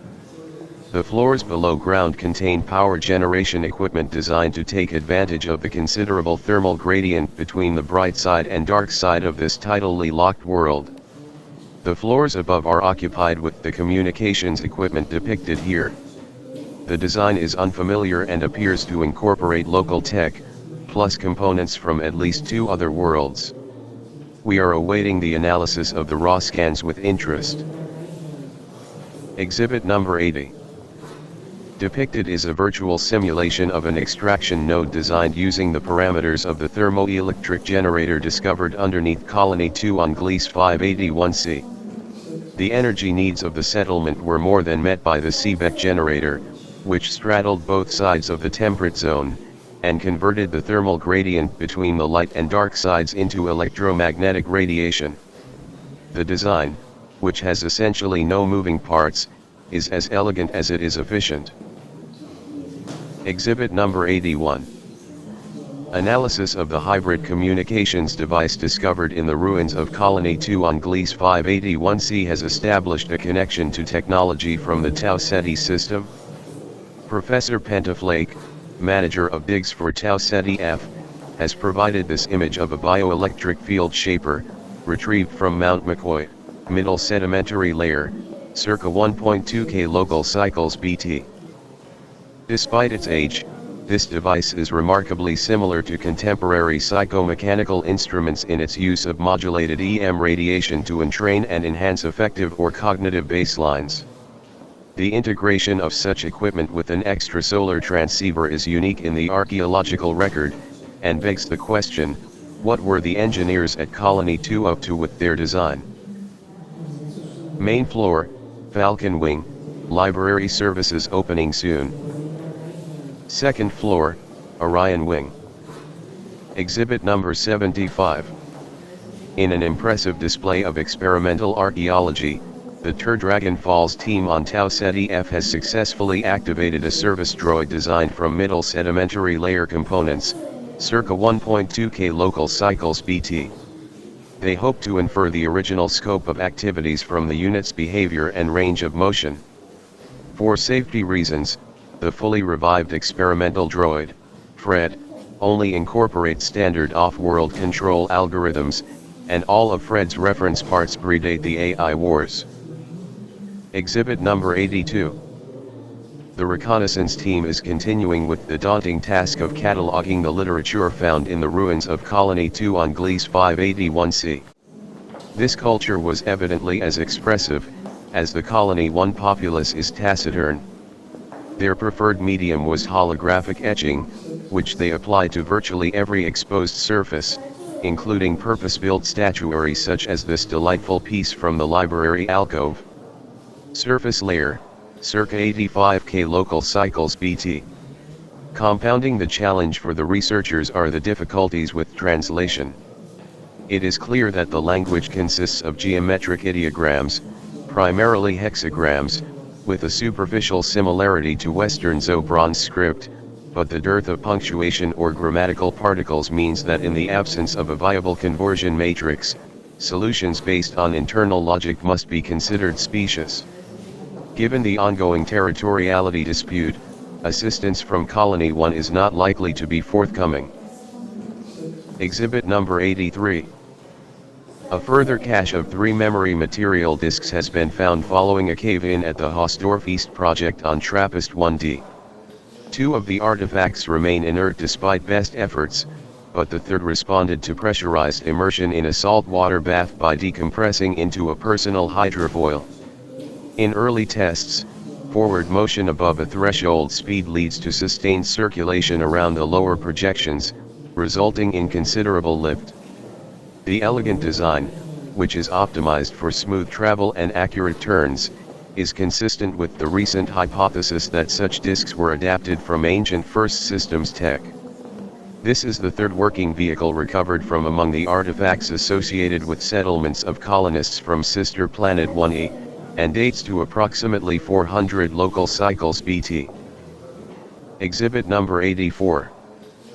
Depicted here is the oldest artifact so far recovered by field teams at Kepler 186f. Valley of the Bones, monastic layer, circa 3K local cycles BT. The mirror of equanimity consists of an unidentified animal skin, pulled taut and attached to an alabaster frame. The skin has been rendered neuroresonant through pretreatment with a series of biomimetic mineral washes.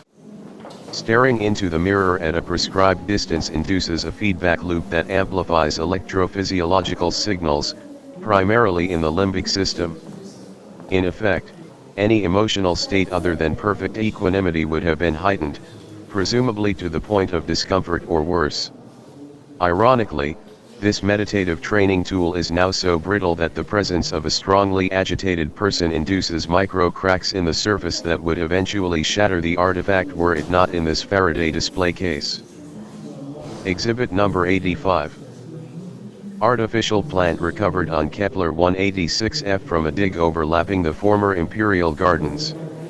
Swansong dynastic layer, circa 250 local cycles BT. The court artisan has used an unusual 4D printing process to preserve the vibrant colors and fine detail of the original, which is fortunate as there is no longer any trace of the species depicted. The piece dates from a time when horticultural portraitists were held to the highest standards and were dealt with severely if their creations could be distinguished from actual flora by any of their aristocratic patrons. Exhibit number 86. Another important find has been reported by the Global Seabed Initiative stationed at the Orbital Coalition facility above 1061C.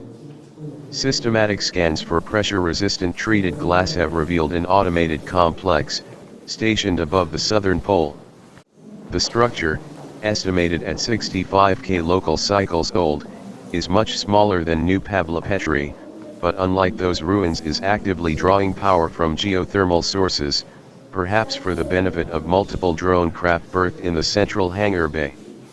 Preliminary attempts at communication have gone unanswered, but the initiative is undeterred and is busily planning a follow-up mission. Exhibit number 87. It has been confirmed that the Coalition research facility in permanent orbit around Gliese 1061c has been destroyed. The preliminary report by the Interstellar Forensics Unit indicates that the station was targeted simultaneously by projectiles from the South Pole and at least one other planet-side location. The last message from the Global Seabed Initiative detailed the discovery of an ancient automated complex on the polar seabed, and there is speculation that the team's efforts to establish communications were misinterpreted as a hostile gesture. More to follow. Second floor, Aquarius Wing.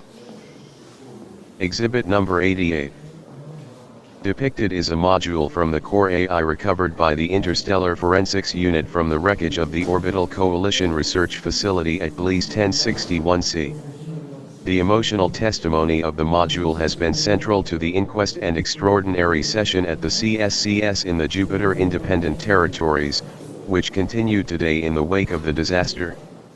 As yet, there is no clear consensus on the best response to the unprecedented attack by an ancient automated defense platform, inadvertently triggered by the Global Seabed Initiative, which claimed the lives of 40 permanent staff and 12 visiting research fellows. A hawkish minority is calling for the neutralization of the entire planet to ensure the safety and security of all coalition members. Their proposal is to employ a modified incursion sphere to solidify the atmosphere, a suggestion the president of the Remember Venus movement dismisses as reprehensible. A faction of the Science Council has suggested that we apply recent advances in causality engineering to negate the reality of this tragedy. Opponents note that moral quandaries aside, our understanding of the recently activated dice furnace is imperfect at best, and that any intervention on this scale might well induce an even worse outcome. Whatever decisions are made will need to take into account the complexities of the coalition presence in the 1061 system.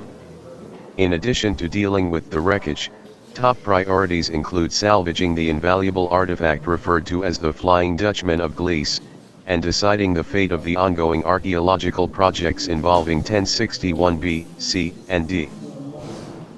Exhibit number 89. After lengthy deliberations at the CSCS in the Jupiter Independent Territories, it has been decided to implement the following interim measures in regards to the Gliese disaster. 1. The wreckage of the Orbital Coalition Research Facility will be cleared from above 1061C. The station will not be rebuilt. 2. A smaller administrative and research facility, Memorial Station, will be positioned above rocky 1061B, a planet with no signs of habitation at any point. 3. Memorial Station will review and manage all current and subsequent research projects in the system. 4. The Global Seabed Initiative will not be replaced. New proposals involving Waterworld 1061C will be entertained provided they involve automated probes only, and limit their scope to scanning rather than attempts to establish communication. 5.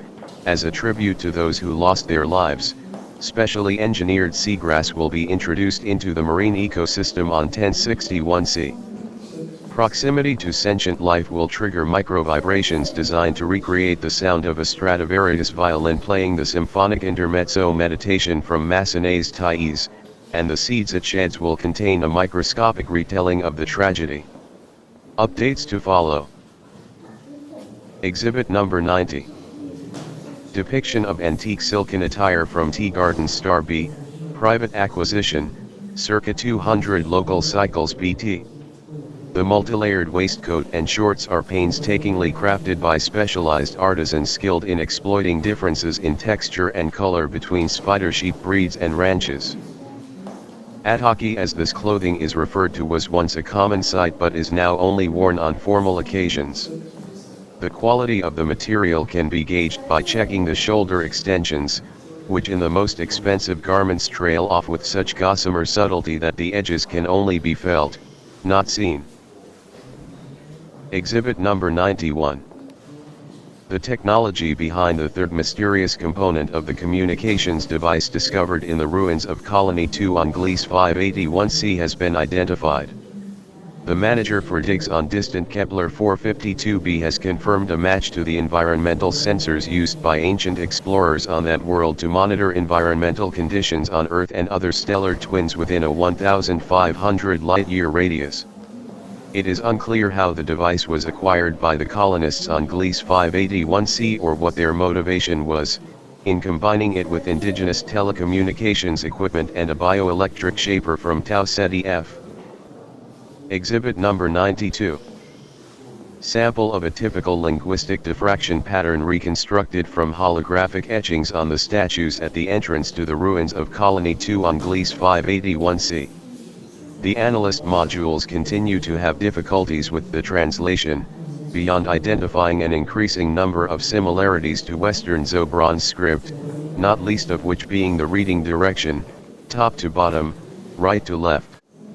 Any actual connections with Terran culture seemed preposterous until recently, when it was discovered that communications technology at the colony incorporated sensors identical to those created on distant Kepler 452b, to monitor several solar twins including ancient Earth.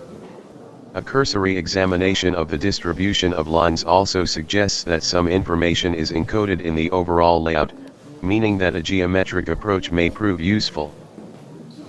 Exhibit number 93. Professor Pentaflake, manager of archaeological projects on Tau Ceti F, has proposed the following tentative translation for the first phrase of Wisdom of Colony 2, his working title for the collection of holographic etchings on the statues at the entrance to the ruins on Gliese 581c. The professor has used a proprietary algorithm incorporating topographical linguistics, specifically Euclidean English. In this subjective technique normally reserved for deciphering first systems writings, the meaning is intuited by imagining the intersection of three precursor translations corresponding to the vertices of an equilateral triangle.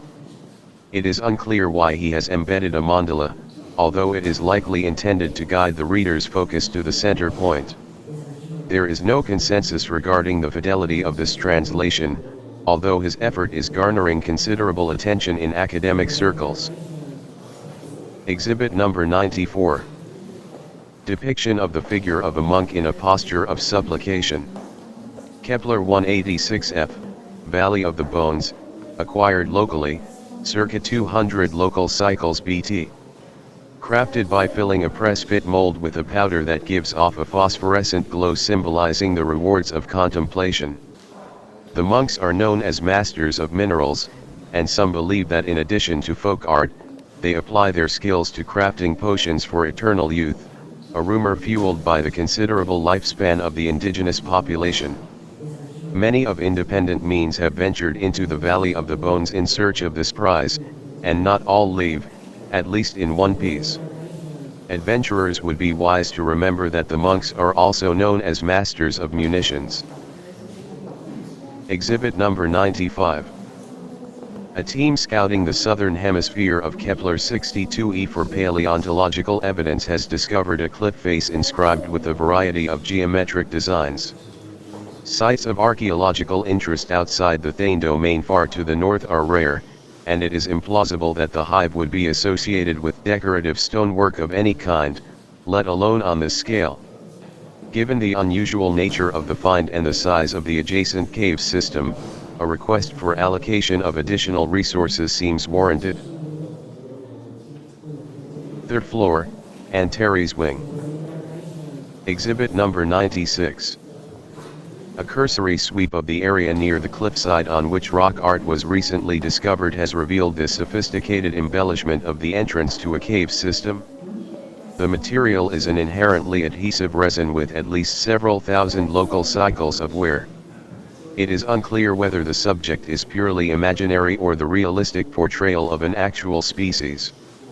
A request has been made to our ambassador to the hive for further information, although we are not expecting miracles as workers never initiate conversation and only reply to yes/no questions. Exhibit number 97. Depiction of a bone-aged hide skinner from the Stoneflint tar pits on Kepler 62e, circa 1.1 million local cycles BT. This well-preserved multi-component tool, the first of its kind to be catalogued here, was created by threading twisted sinews through the carpus and other bones from the extremities of a large reptile. The pressing question is who was responsible for crafting this tool. Lack of context makes identifying even the species of the user a challenge, although a crude size estimate may be possible assuming the artifact was designed for a hand, claw, or tentacle. Exhibit number 98. Boneyard next to the Stoneflint tar pits on Kepler 62e. Exhibit number 99. On the strength of our recent reports, CC has declared the cliff face with decorative stonework, and the adjacent cave system, sites of archaeological interest, and is dispatching a research team and full toolkit. In the meantime, we have been granted permission to examine but not enter the interior of the most accessible caves. Depicted here is the vestibule adjacent to the striking portrait of an unknown species. The technology is as unfamiliar as it is unexpected, and bears no similarity to any hive finds previously catalogued in the Northern Hemisphere. Given that the dimensions of the bottom of the polygonal enclosure match the width of the cylindrical support, it is tempting to speculate that we are looking at some sort of maglev transport system, but confirmation will have to wait until the project is officially opened.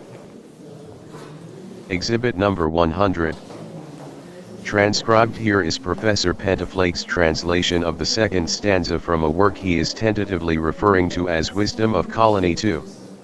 The source text, which was discovered encoded as a diffraction pattern in the statues at the entrance to the ruins on Gliese 581c, has so far resisted conventional linguistic analysis. The professor's approach is to translate into Euclidean English, a technique normally reserved solely for material from the ancient First Systems culture. The result has an undeniable aesthetic appeal, particularly when illustrated with his trademark mandalas, but must be considered speculative at best until the difficulties with the syntax of the original are better understood. Exhibit number 101. Artist's impression of how the communications equipment in the ruins at Gliese 581c may have looked while operating. The report from the coalition technicians indicates that the sophisticated instrument worked by seamlessly combining modules from three distinct technological cultures. 1. A transceiver, manufactured by the race of wildlife explorers on Kepler 452b, tapped into the data stream flowing between ancient Earth and that distant planet. 2. A bioelectric shaper somehow acquired from Tau Ceti F modulated this information, for the purpose of superimposing a layer of pseudo-real-time cognitive profiles. 3. Indigenous tech then converted the raw phase bits into phased qubits to take advantage of quantum entanglement before finally returning the packaged signal to the grid. An engineering marvel by any standards, and no doubt a thing of beauty to behold. But what exactly was the intended effect? And was it a success? Exhibit number 102. Another unusual artifact from the dynastic repository at Colony 1 on Gliese 581c. The description reads gift from the people of, indecipherable, on the occasion of the establishment of diplomatic ties following contact and cultural exchange through the medium of your miraculous mind machine. As is becoming depressingly common, the reticence of our hosts leaves us to find our own answers to the questions raised by this exquisite object. Can the source system be identified? Possibly, if further analysis matches the materials or design to a planet in the Kepler 452b stellar database. Given that the term mind machine is no doubt a reference to the communications device from the ruins at Colony 2, did Colony 1 have their own version? Doubtful. Or was this pillaged from the ruins of their sister colony at a later date? More likely.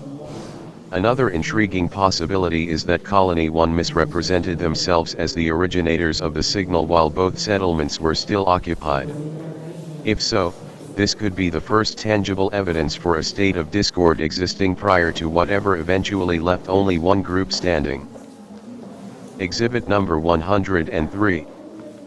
Scene of a phase coil accident, discovered by a landscape survey team on Kepler 452b.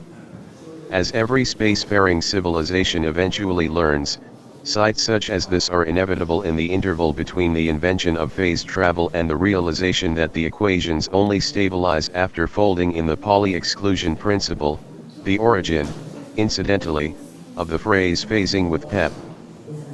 Dating this particular incident is not straightforward. Metallurgic analysis indicates weathering for not more than 2,000 local cycles BT, no doubt considerably less given the proximity of the lower portion of the coil to the eroded clip face. Yet more than 5,000 local cycles ago, an advanced race of indigenous explorers was already seeding the Earth and other solar twins with meteorological sensors using this same technology. It had been thought that their voices were silenced by the comparatively recent comet catastrophe, but there are clearly more threads to the story to be unraveled. Third floor, intrepid wing, Observation deck/beer garden coming soon. Scheduled to open for Earthrise on the Lunar New Year. A Chinese buffet will be provided. Please book well in advance. B1, Endeavour Wing. Exhibit number 104. Spectator seating along the processional avenue of sacred sports, Kepler 186f, late ball court layer, circa 1.2 K local cycles BT. Specular hematite mosaic, now fully restored in anticipation of the upcoming transition to public access. Supporting lattice shows evidence of electrical work, including speakers positioned behind the eyes, presumably to provide sound effects or commentary. Underseat wiring likely provided heating, although a more speculative hypothesis based on an unconventional reading of the gambling codex is that audience members received electric shocks whenever the team they were supporting fared badly. Exhibit number 105. Wreckage uncovered at the site of the phase accident recently catalogued on Kepler 452b. The artifact, possibly the phase-distorted remains of a subatomic clock, is a fortuitous find for the team, as it provides multi-vector dating evidence allowing the initial estimate to be narrowed to 1275, with a theta of 25, local cycles BT. In exciting news, funds have been allocated to attempt a restoration by integration. This technique involves 4D printing the damaged object onto a time crystal in the hopes that the resulting impression can be cycled back to a reasonable approximation of its original state. This is an expensive gamble, but one that could revolutionize our understanding of the site in question. Exhibit number 106. Reconstruction of the wreckage uncovered at the site of the phase accident on Kepler 452b has yielded an unexpected result. Restoration has revealed the artifact to be the control unit for an incursion sphere, technology that coalition scientists have been attempting to reverse engineer unsuccessfully for standard decades. As most readers are aware, incursion spheres, which have been catalogued on multiple worlds, were designed in the distant past by an unidentified race as a tool to align environmental parameters with those of a source planet, presumably as a prelude to colonization or invasion. The discovery of this controller, the first of its kind, raises several intriguing questions. Why would anyone with access to such advanced equipment make such a rudimentary mistake as phasing without safety precautions? Do the spheres originate on this planet, and were they created by the same race of explorers who seeded ancient Earth, and other solar twins, with a network of sensors for monitoring long-term meteorological changes? It had been assumed that the motivation for their project was pure research, but perhaps they had more aggressive intentions, which for whatever reason, did not come to fruition. Further research is needed. Exhibit number 107.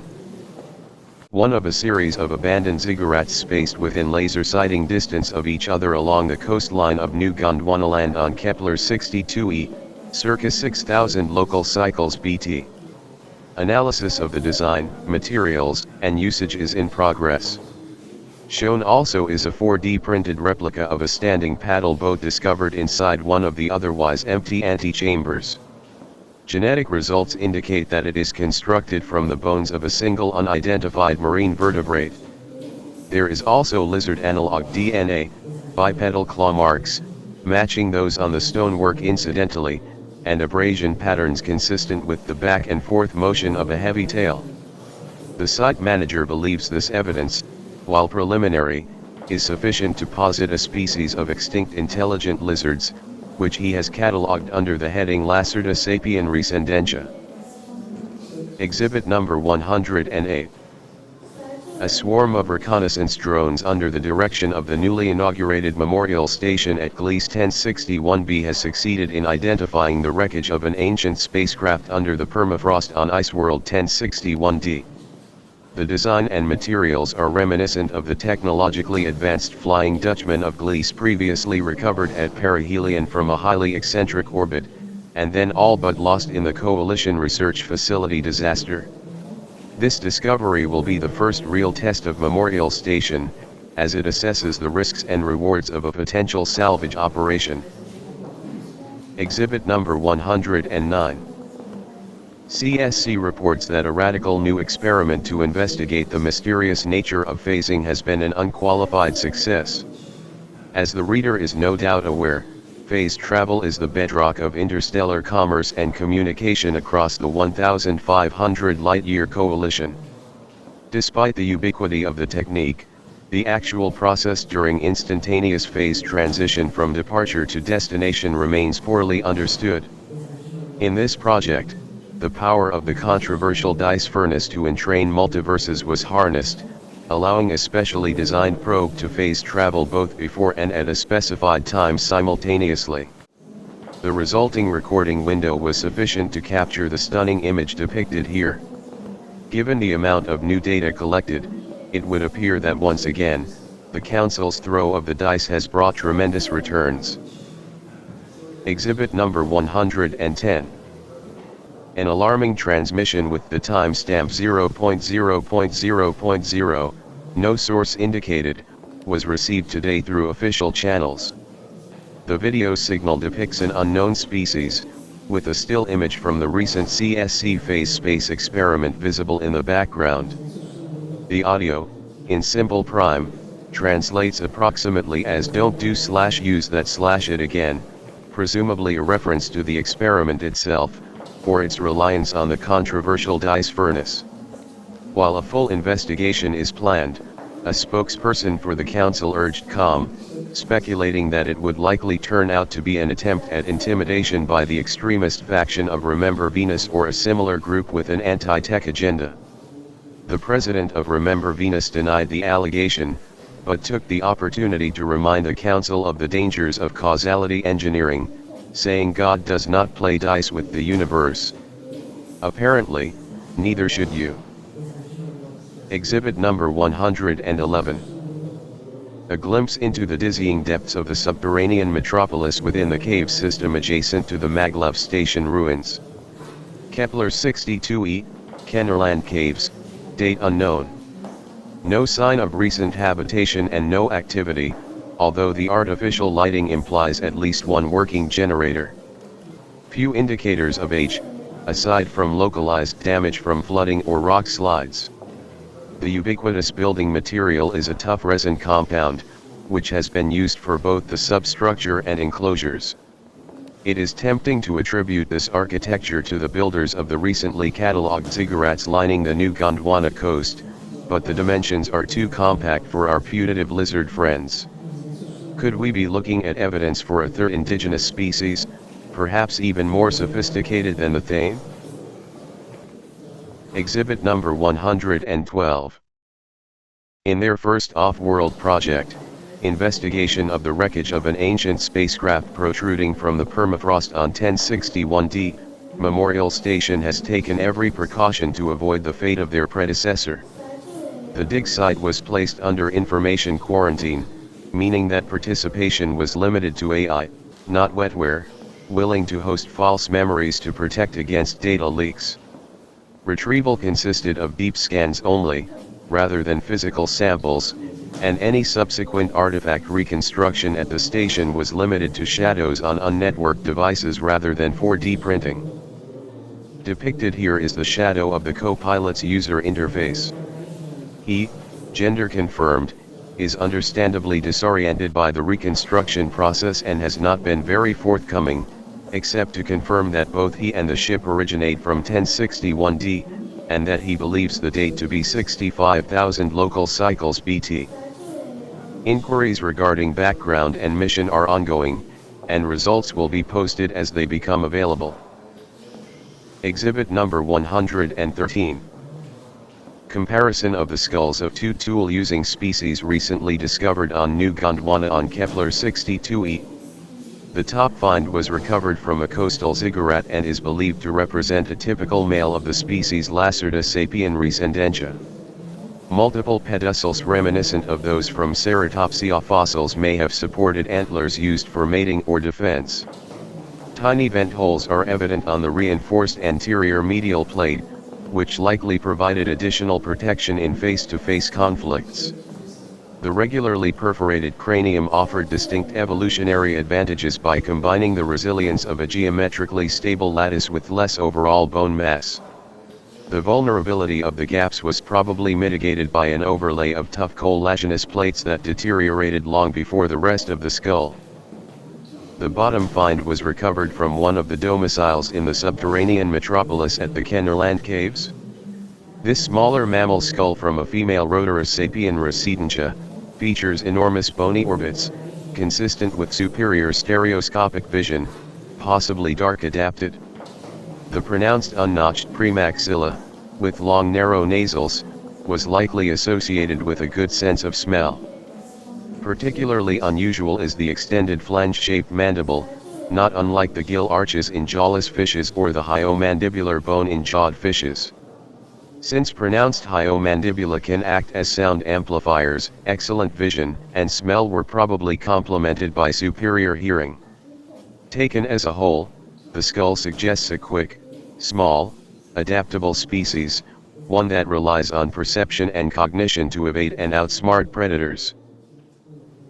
B1, Odyssey Wing, Cafeteria and Gift Shop opening soon. Thank you for visiting the Extrasolar Annex, Serenitatis Complex. Taurus Litrove Lunar Repository. Guide to the Collection, Coalition Heritage Month, at the Terran Art Museum and Cultural Preservation Society. All rights reserved. Copyright 2021 by David Peterson. All artwork copyright 2021 by David Peterson and Mandy Conti. If you enjoy this audiobook, consider making a donation to your nearest Parkinson's Association. Welcome to the TAM CPS. Freeboard Deck, Port Promenade.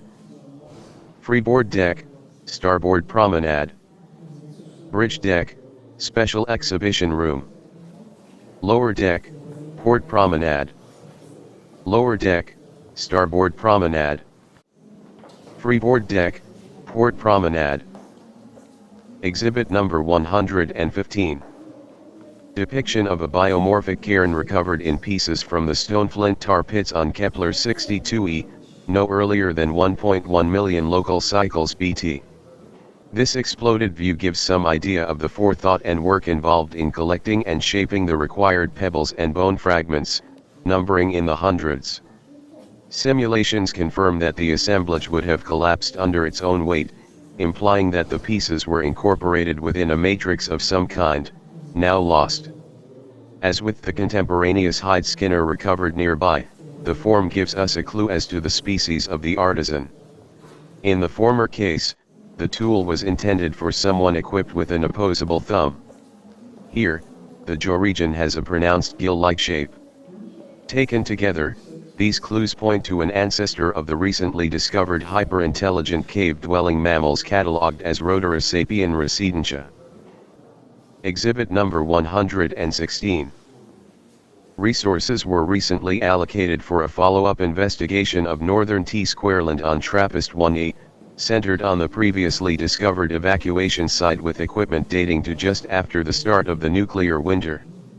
Expanding the perimeter of the survey to include Eschaton, the designation for the closest urban ruins, has revealed an inactive but perfectly preserved non-autonomous droid trapped in the ice floe. There are several plant incubators and other horticultural supplies in the vicinity, which may indicate that the controllers were attempting to shuttle supplies to safety when it succumbed to the hostile conditions. With any luck, a deep scan of the device will provide our best window yet into the conditions during the last days of this sophisticated culture. Exhibit number 117. Depiction of a locket, with recreation of the central pearl, from Kepler 186f, Valley of the Bones, superficial layer, circa 350 local cycles BT.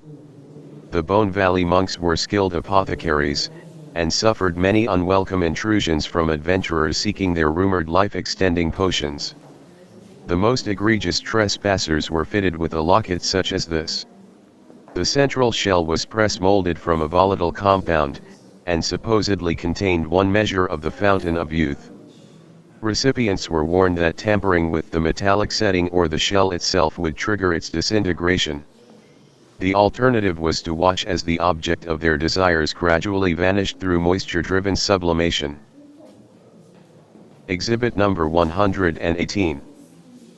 An EM mapping survey fanning outward from the recently discovered phase coil accident on New Baltica, Kepler 186f, has identified an unrelated grid of artificial ley lines stretching across the continent and beyond. Investigation of a particularly strong nexus at the foot of Mount de Rivera has uncovered an artificial enclosure containing an inactive console and what appears to be the equivalent of a wall-sized information integrator. Analysis of the remains of personnel found nearby narrows the date to about 4,200 local cycles BT, placing it within a local century of the Hall of Records on Von Koch Island. Were both buildings the handiwork of the race of stellar explorers who seeded ancient Earth and other solar twins with monitoring devices? Exhibit number 119. As manager for the largest new Laurasian dig on Teegarden Star B, it is with heavy heart that I report the recovery of an inactive but still viable smart node from the infamous tyrannical AI known as Big Bad. New Laurasian plains, figurine layer, disturbed stratigraphy but certainly dating to 10,000 local cycles BT. Simultaneous multiple alignment technology such as this was designed to revive and restore any Big Bad components within signal range. As per coalition safety protocols, a protection detail will establish a sizable containment perimeter and then flood the entire site and context with stasis gel. As an additional safety precaution, all non-wetware personnel, myself included, will undergo a full diagnostic before being reset to our second latest respective versions. Our site is located on prime spider sheep ranchland, and I fear this unfortunate development will further strain relations between the farmers and the archaeologists. Exhibit number 120. The Spider Sheep Ranching Guild on Teegarden Star B has awarded their coalition representative this splendid animal as a thank you for the recent decommissioning of a Big Bad smart node unearthed at our dig site. We had expected anger and recriminations following the loss of prime ranchlands, but were underestimating the extent to which a visceral aversion to the AI's reign of terror still informs their culture. As a curious aside, the farmers are also adamant that their spider sheep are more docile since the bad tech was neutralized. I am inclined to attribute the change to the cessation of hustle and bustle at the site, but who knows? Perhaps the artificial immune systems of the animals were indeed picking up on some subtle emanations at work even before the device was unearthed. Exhibit number 121. Greetings from Kepler 452b. We are pleased to announce progress in regards to the recently discovered information integrator deep under Mount de Rivera in the heart of New Baltica. One of the junior field members noticed that a variation of the artifact depicted here was identified in every set of remains of the long-dead personnel catalogued in the complex. Our working hypothesis is that these devices served double duty as combination activation keys and power sources. We base this on the subtle but visible differences between them in the orientation of the large nodes, and the fact that each node houses a crystalline-focused C14 battery, still viable by the way. We are in the process of examining the inactive consoles and other large equipment for a corresponding lock. Exhibit number 122. Depiction of a detention center and refueling station recently discovered in a cave on Iceworld Gliese 1061d. This find stems from information volunteered by an autopilot recovered from a nearby crash site by an archaeological team from Memorial Station. Thus far, the program has informed us that his race was at war with sister planet 1061c approximately 65,000 local cycles ago, and that he was attempting to shuttle a prisoner to these coordinates when he lost control of the vehicle. Although no remains were found in the wreckage, his story is consistent with the age of the automated defense grid on Waterworld 1061c, which was responsible for the destruction of an entire coalition research facility earlier last standard year. Given the possibility of similar surprises here, we are approaching with extreme caution. Freeboard deck, starboard promenade. Exhibit number 123. A deep scan of the non-autonomous droid found in northern T-Squareland on TRAPPIST-1E has revealed that it was last activated 250 local cycles ago, shortly after the nuclear war that finished off the survivors of the Kepler plague. A reconnaissance team was dispatched to the origin of the control signal in the nearby city of Eschaton, and captured this eerie image of the exterior of an abandoned evacuation center. At least 5 personal flyers had been decompressed and prepped for departure yet remained unlaunched, suggesting that whatever happened here was quick and catastrophic. Answers will have to wait till we have permission to explore the interior. Exhibit number 124. The latest from Mount de Rivera on Kepler 452b. The dongles fit, the console works, and as expected, the information integrator is projecting recorded feeds from Bonkoch Island and other servers distributed across a planet-wide grid of ley lines. The data originates from the sensors this race of explorers/librarians once scattered across 1,500 light-years of occupied space. But the experience is more than that, elusive, deeply personal, recalled rather than perceived. The longer we watch, the more difficulty we have in remembering who we are, exactly, as if awakening in the archaeological dig camp this morning was a dream. I am shutting down the instrument, and banning further activation until the effects of the equipment are investigated properly. Exhibit number 125. Continuing our initial survey of the underground metropolis accessed from the abandoned Maglev station in the Kennerland Caves on Kepler 62e. Although there is some architectural variation, the general layout appears to be functionally hierarchic, with hundreds of single-family boroughs grouped by genetic similarity into packs, the packs into towns, and those in turn linked by high-speed rail to form local urban centers. At this point, there is no end in sight, and the analysts estimate that the entire complex may have housed hundreds of millions of the Rotara species, spread under a quarter of the continent. Bat analogs excluded, there are few signs of life, but the robust emergency lighting combined with the barks and yelps from regularly situated loudspeakers create the eerie sensation that somebody at least is still at home. Exhibit number 127. The Tau Ceti F Northern Hemisphere team has been given a rare opportunity to explore Oasis City in the heart of the Hamiltonian Desert. The territory falls under the jurisdiction of the Hilltop Survivalists, who consider the site sacred because it was largely passed over during the AI wars. Testing a possible geomagnetic explanation for this will be top of the list for completion during this brief window of access, as will be delineating the mechanism behind the levitation effect synonymous with the iconic front gate, pictured here. Exhibit number 128. All projects on Kepler 62e have been suspended temporarily following the announcement by the Thane ambassador that the 700 local cycle reign of their monarch will be ending shortly, as she has run out of genetic material for laying new eggs. Under high protocols, she will be dispatched in a public ceremony shortly after the hatching of her successor. Great strides have been made in improving the quality of life for Thane workers over the last local century, beginning with the dissolution of the hive mind and the introduction of trade unions in the aftermath of the 5-millisecond war.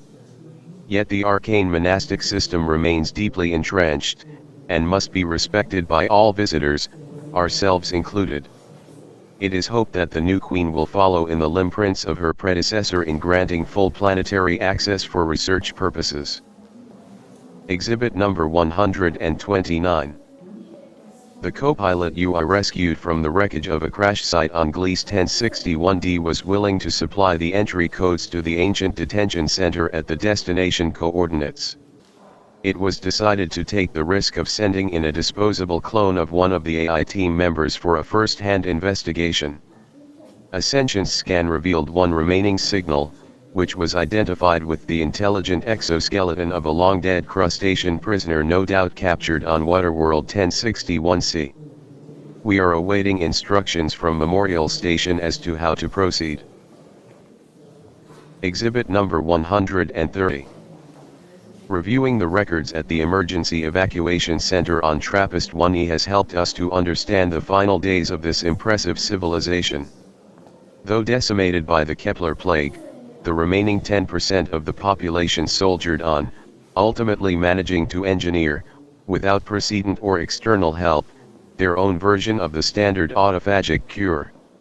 Technicians and scientists in urban centers across the southern hemisphere loaded the solution into capsules like those depicted here for planet-wide delivery and dispersal in the upper stratosphere. Unfortunately, their plans were misinterpreted as aggressive by parties in the northern hemisphere, who viewed news of imminent launch as a threat, and fired first.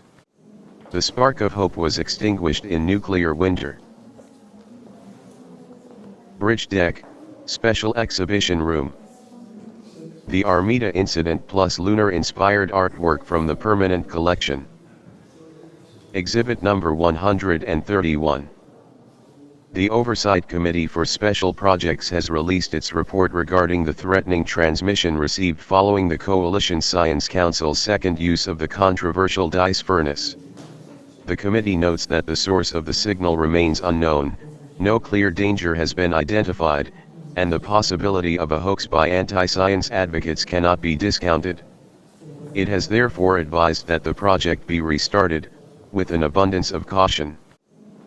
DICE, which stands for Deeply Interdimensional Causality Engineering, is a means of manipulating the fabric of reality to select for a desired outcome, such as the fortuitous appearance of a probe at distant space-time coordinates. While this cutting-edge approach offers tremendous advantages such as circumventing the need for space travel over extreme distances, detractors note that rewriting history could have unpredictable and potentially catastrophic effects. The Science Council wasted no time in announcing the start of a third DICE-related project, the investigation of an artificial solar system nearly 5,000 light-years from the Sun. Depicted is an artist's rendering of one of the intriguing planets on its encounter with the revolutionary DICE probe. The president of Remember Venus, the Council's loudest detractor, could not be reached for comment. Exhibit number 132. There has been a disturbing development in the Coalition Science Council's third application of innovative DICE technology to rewrite the fabric of space-time for research purposes. Instead of the expected data stream from the distant solar system under investigation, sensors returned this distorted version of the original signal, which had been blocked and refracted back to source through some unknown process. Of even more concern is the incongruous image of an hourglass, inexplicably superimposed. Everyone but the council members is interpreting this as time is up, and many are wondering if we have inadvertently manipulated ourselves into the eye of a hurricane. Exhibit number 133. Oh, swear not by Armida, fickle sister, inconstant, that monthly changes in her circle orb, but by Selene, lest that thy love prove likewise variable. Coalition Science Council News, unthinkable and terrifying. Armida, one of Earth's two moons, has inexplicably disappeared. No debris. No unusual energy signatures. Simply gone. How can we even begin to calculate the ramifications of this inconceivable event, which is surely connected to the recent warning issued by powers unknown following the third activation of the DICE furnace? Adding to the surreal nature of this attack are preliminary reports that up to 50% of the population has absolutely no recollection of Armida, instead asserting with conviction that the Earth has always had only one moon, absurdly named Moon. Discounting group hysteria, this nightmarish turn of events can only mean that we are at war with an enemy capable of undermining the nature of our reality in ways that we can scarcely fathom, let alone protect ourselves against. The next moves by the CSC will be critical for preserving the fidelity of our past and the very possibility of a future, for our race and perhaps the coalition as a whole. Exhibit number 134. Do we still live in a society if our only commonality is paralytic confusion? Fathers remember sons that mothers never bore. Daughters feel certain that they don't exist, because their parents met watching Earth rise from a lunar city never founded. Too much to ask of minds only meant to parse a single reality, and even that, an instant at a time. As perhaps its last official act, the Science Council has decided to load the dice furnace and all related materials onto the Prometheus and launch it directly into the sun. There is surely nothing to be gained from this collective acknowledgement of hubris, save brief catharsis and the solace afforded by a momentary illusion of control. Exhibit number 135. Oh, swear not by the moon, fickle sister, inconstant, that monthly changes in her circle orb, but by the sun, lest that thy love prove likewise variable. Update, a resolution of sorts. Concomitant with the immolation of the dice furnace, the two incompatible timelines seamlessly annealed into a single historical record, in which all agree that there is, and always has been, only the single moon. As mysteriously as it began, the end of the world is officially over. Yet everyone remains cognizant of the events leading up to this crisis, and a sense of what life was like under the shadows of the twins, lingers maddeningly like a dream. Looking forward, we are at once shattered and healed, confused and enlightened, as we each face the daunting task of mourning a version of ourselves that never was. TAM code 10000000637. TAM code 10000000663. TAM code 10000000711. TAM code 10000000753. TAM code 10000000787. Lower Deck, Port Promenade. Exhibit number 136. One of a series of stone dwellings dotting the coastline within sight of the system of defensive ziggurats on Kepler 62e. The structures are crude and were likely intended as shelter for supplies while fishing or sailing. The claw marks are consistent with the species of intelligent lizard catalogued as Lacerta sapien rescendentia.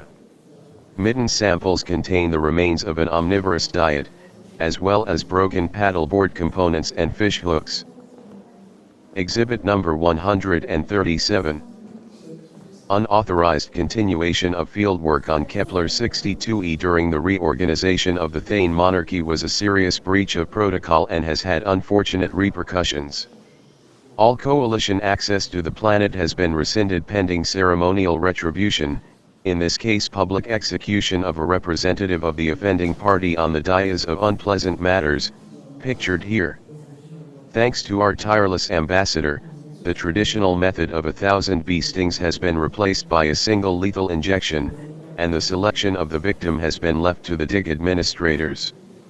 As death in any of its forms is more of an inconvenience than anything else for the AI team members, assuming backups are up to date, they are being strongly encouraged to volunteer.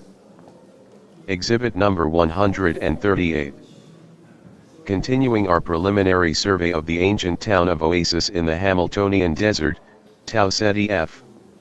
The overall layout appears to have emerged by 1500 local cycles BT, and the last architectural addition was shortly before it was abandoned 500 local cycles ago. Pictured here is the Temple of the Low-Tech Gods, which just predates the start of the AI wars. The distinctive facade was constructed of local materials embedded in a durable resin binder, a style found at many sites across the continent. The gap to the left was once home to a companion temple dedicated to the high-tech gods, but as a solid hologram, the structure vanished completely when the associated projector was looted. Exhibit number 139. On orders from Memorial Station, we have established contact with the crustacean exoskeleton in the abandoned detention center on Iceworld Gliese 1061d. Although skeptical that the war is ancient history, the mechanism is grateful to be rescued from 65,000 local cycles on quasi-standby. As a goodwill gesture, We are planning on returning it to Waterworld 1061C, although several on the team are opposed in light of our history with that planet. Exhibit number 140. Interior of a stonemason's workshop in Integral Valley, Hexaflake State on Kepler 162f. The boulder depicted has been roughly prepared with an electric flaking tool and then chemically etched to define and texture the face. The shattered forehead may explain why the project was abandoned. The overall design is similar to the masks recovered from several nearby ball court sites, but the scale here is considerably larger. The object at upper right is part of a droid pallet, no doubt used for transporting supplies. We have initiated a detailed mapping of the surroundings to see if we can identify any related monumental artwork. Exhibit number 141.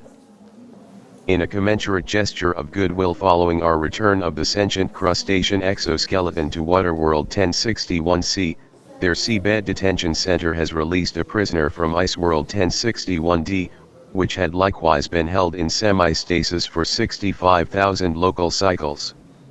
We have been told to stand by as both suits consult with the remaining viable command centers on their respective planets.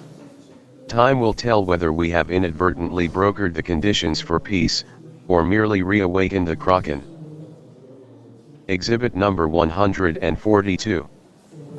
Thank you for taking time out of your busy schedule to help make the meeting entitled Exoplanetary Archaeology in the Outer Systems such a success. Highlights from this colloquium, including the plenary sessions with questions and answers, as well as a souvenir sensorium of the venue and beautiful surroundings on Kepler 1544b, are now available as a neural mist from the Outreach Department at the Coalition Science Council. Opening session, Kepler 1544b, First Systems Homeworld or a Technological Sand Trap.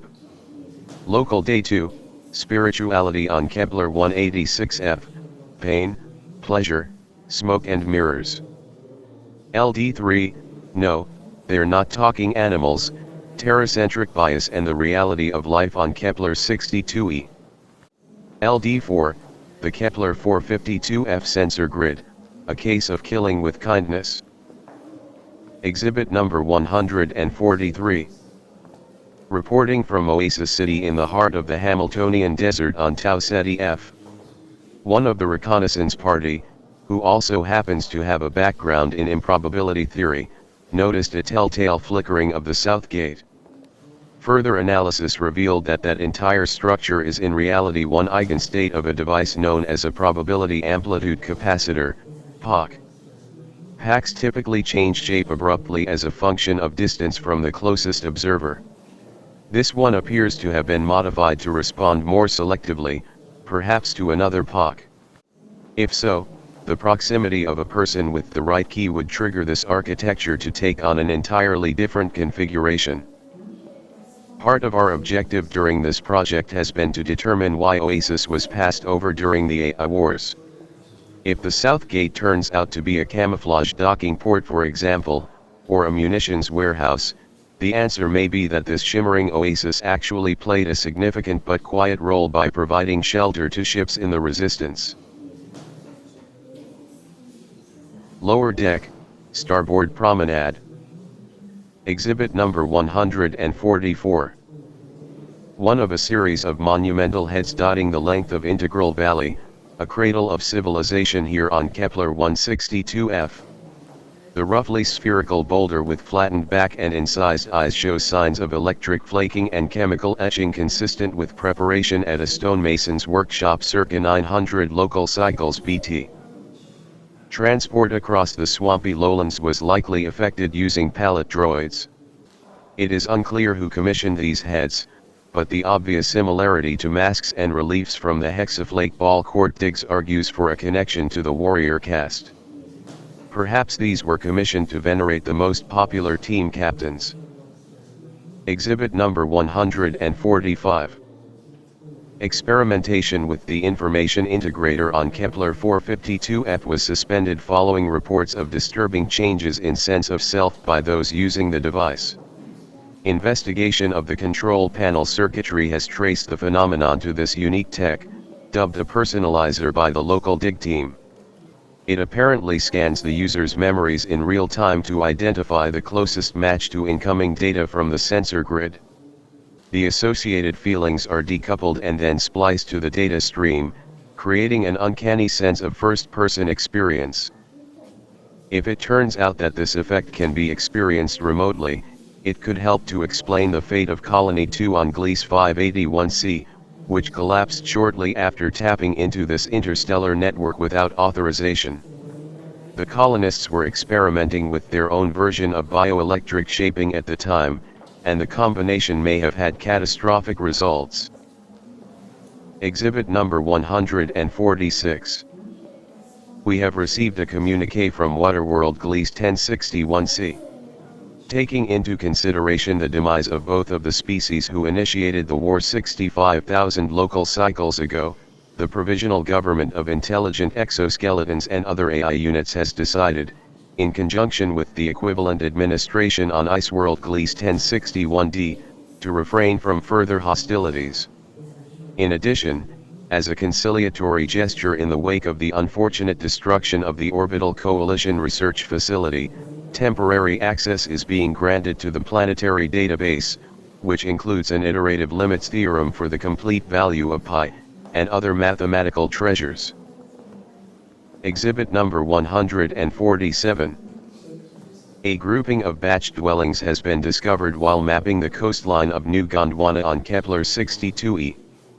We have seen evidence of isolated structures such as these erected by Lacerta sapien rescendentia to store and shelter their boats and fishing equipment. The sophistication of the stonework should be no surprise given the system of ziggurats previously documented. More interesting is the configuration as a rudimentary hamlet, given that socialization beyond the family unit is not generally a hallmark of lizard analogues. Another example of preconception overturned by evidence. Exhibit number 148. A technician who also happens to have a background in extrasolar anthropology has pointed out a remarkable similarity between the data stream, blue background, provided as a peace offering by the automated provisional government on Gliese 1061c, and a sacred relic recovered from the Valley of the Bones on Kepler 186f, pale foreground, scaled and rotated for best match. The Cosmos tapestry was etched into an animal hide at a valley monastery about 2,500 local cycles BT. The current prior notes that in the mind-diving religion, the design is said to be a reflection of a shadow of the first thought preceding all things. Both the overall structure and some of the fine details are mirrored in the still image from the technical upload, which concerns the nature and structure of phase space. Exhibit number 149. Shrine from the Cult of Online Truth in the ruins of Colony 2, Gliese 581c. The object of veneration, Center, whose name translates approximately as Gentle Slayer, combines attributes of physiology found on Kepler 452f and Earth, two planets central to the interstellar sensor grid so important to the life of these colonists. The dating evidence further supports this connection, as no church logs precede the activation of the adjacent communications center. It is tempting to speculate that this spiritual activity had its origins in the mind-altering effects of the grid tech these people stumbled into just before the destruction of the colony. Exhibit number 150.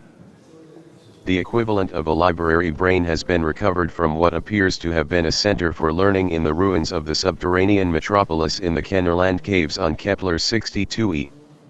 From the context, it is most certainly the creation of the extinct mammalian species Rhodora sapien rescendentia. Although the overall design is unremarkable, a volatile optical fluid has been used for data storage, and its state of preservation has yet to be ascertained. If we are fortunate, the brain may help to explain what led to the demise of such a technologically advanced civilization.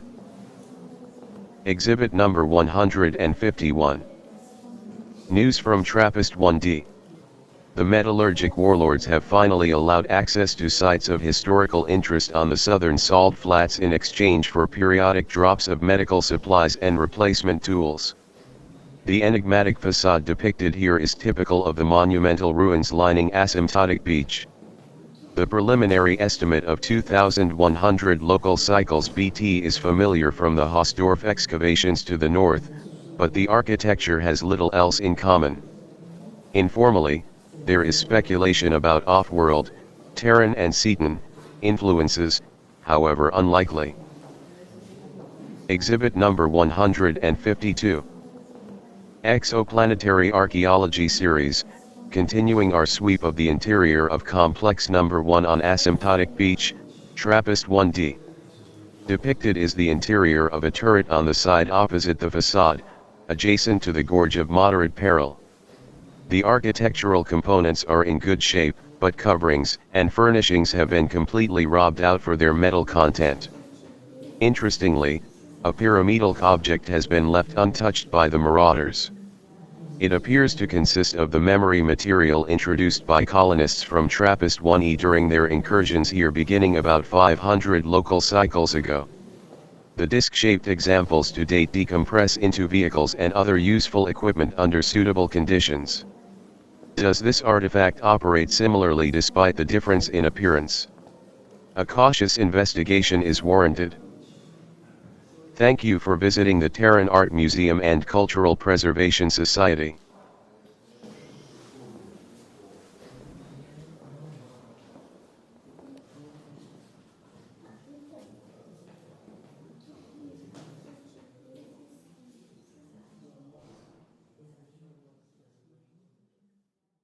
Postcards from a Neo-Romantics Extrasolar Grand Tour. With selections from the writings of Lord Byron. All rights reserved. Copyright 2021 by David Peterson. All artwork copyright 2021 by David Peterson and Mandy Conti. If you enjoy this audiobook, please donate to your local Parkinson's Association. System stopovers. Sol. Tau Ceti, 12 light years. Gliese 1061, 12 light years. T Garden Star, 13 light years. Gliese 581, 20 light years. TRAPPIST-1, 39 light years. Kepler 186, 493 light years. Kepler 1544, 1138 light years. Kepler 62, 1200 light years. Kepler 452, 1402 light years. Sol. Portrait of the author with the Mediterranean coast in the distance. Dear me. Hope you're well. I'm writing from the picturesque shoreline at World, Mediterranean branch, the day before departure. As you know, arranging for a year off was problematic, but it was good of Central to finally allow me to clone my core, install it in a disposable frame, send it on the grand tour, and then reintegrate on return in a year's time. It's sad that I can't go, but at least I can go. A cacophony of choice awaits, a din I plan on taming with long silent walks in extrasolar climes. There is pleasure in the pathless woods, there is rapture in the lonely shore, there is society where none intrudes, by the deep sea, and music in its roar. I love not man the less, but nature more. Childe Harold's Pilgrimage, L.B. Portrait of a stranger at Sol 3 Terminus. Dear me. My extrasolar grand tour began propitiously with a chance meeting in the Terran departure grid lounge. This fine fellow's love of travel instantly marked him as a kindred spirit, and his opinion of our blue marble was so positive that verily it put me to shame. Ah! Gentle, fleeting, wandering sprite, friend and associate of this day. To what unknown region born, wilt thou, now, wing thy distant flight? Adrian's address to his soul when dying, L.B. Tau Ceti, 12 light years. Thruster Town, Tau Ceti F. Dear me. During the AI Wars, the skies were darkened by enormous ships shuttling troops to the front lines and returning with parts for the recycling plants. After the sentient dust had settled, the thruster pods were repurposed as makeshift dwellings for the few survivors. Thruster Town is a reminder that scraps must suffice when a golden age has been squandered. In Massey Horiness, the ruined wall stands when its wind-worn battlements are gone. The bars survive the captive they enthrall, the day drags through, though storms keep out the sun, and thus the heart will break, yet brokenly live on. Childe Harold's Pilgrimage, L.B. Refuse Hill near the Turdragon Hyacinter, Tau Ceti F. Dear me. Sorry it's been a while. I took rooms for a couple of solar weeks at the border of the habitable zone, not far from Turdragon Falls. As a writer, I thought it would be worth putting up with the nanites and radiation for a chance to converse with the descendants of the Seton work camps. In truth, I think I was actually looking forward to the challenges of boutique squalor. Surprisingly, their privation is mediated by a community of inscrutably motivated volunteers, working quietly to provide the necessities of life to a population too worn down to offer much except an occasional appreciative glance. The worlds are bigger than I know. Till taught by pain, men really know not what good water's worth. Don Juan, L.B. Oasis City, Tau Ceti F. Dear me. The monotonous desolation of the Hamiltonian desert heightens the impact of this respite from the heat and dust when it suddenly appears on the horizon. How reassuring the gates must have been for stragglers displaced by endless cycles of famine and war. Standing alone in the orange dusk, I fancy their voices echo still, above the wail of the stinging sand and the hum of the maintenance droids. In the desert a fountain is springing, in the wide waste there still is a tree, and a bird in the solitude singing, which speaks to my spirit of thee. Stanzas to Augusta, L.B. Tomb of the Unknown Android, Tau Ceti F. Dear me. Now overgrown with air sponges, this monument was erected jointly as a tangible first step towards healing and reconciliation following the cessation of apocalyptic hostilities nearly a local millennium ago. An acknowledgement of shared pain and loss, the memorial complex thankfully marks the last instance of coordinated planet-wide conflict in local history. Yet peace and progress still remain a dream for most of this fractured populace. The midnight brought the signal sound of strife, the morn the marshalling in arms, the day, battle's magnificently stern array. The thunderclouds close o'er it, which when rent the earth is covered thick with other clay, which her own clay shall cover, heaped and pent, rider and horse, friend, foe in one, red burial blent. The eve of Waterloo, L.B. Gliese 1061, 12 light years. Guardian of Memorial Station, Gliese 1061b. Dear me. Had a sobering chat with the guardian of the newly built Memorial Station, in orbit around Gliese 1061b. The unit emphasized that while hostilities between Waterworld 1061c and Iceworld 1061d have been resolved, this remains a dangerous system to visit. I persisted, readily admitting that my thirst for adventure oftentimes wins out over common sense. My tickets were eventually accepted, though with this parting observation: droids.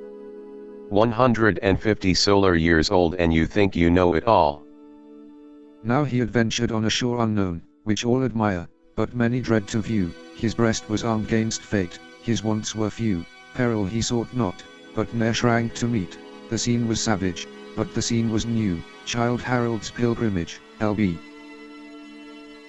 Seabed Regency, Gliese 1061c.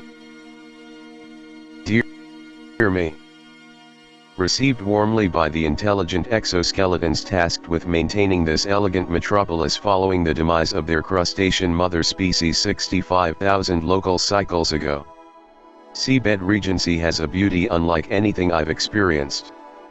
The metropolis is alive, literally, and the modules reconfigure continuously to suit the needs of the populace, creating an effect not unlike a shimmering school of fish. She looks a sea sibyl, fresh from ocean, rising with her tiara of proud towers, at airy distance, with majestic motion, a ruler of the waters and their powers. Childe Harold's Pilgrimage, L.B. High-speed mobile island, Gliese 1061c. Dear me. Waterworld is full of wonders. Witness this planet-wide transport system. The island, hub, follows preset sea lanes, while the pods arrive and detach ferrying visitors from various way stations. There is but the slightest rocking motion, and the onboard service includes all the seaweed one can eat. Once more upon the waters. Yet once more. And the waves hound beneath me as a steed, that knows his rider. Childe Harold's Pilgrimage, LB. A trip on the ice water, Gliese 1061c. Dear me. I'm off for a week of old-fashioned space travel aboard the newly christened ice water glider. This repurposed war vessel now ferries the adventurous back and forth between the two inhabited planets in this system, once the bitterest of rivals, now bound by oaths of brotherhood. I know that modern life would be inconceivable without phasing, but there's something so quaint about braving blackest space slowly, and taking your ground with you. Will write when I get to Iceworld. The white sail set, the gallant frigate tight, masts, spires, and strand retiring to the right, the glorious main expanding o'er the bow, the convoy spread like wild swans in their flight, the dullest sailor wearing bravely now, so gaily curl the waves before each dashing prow. Childe Harold's Pilgrimage, LB.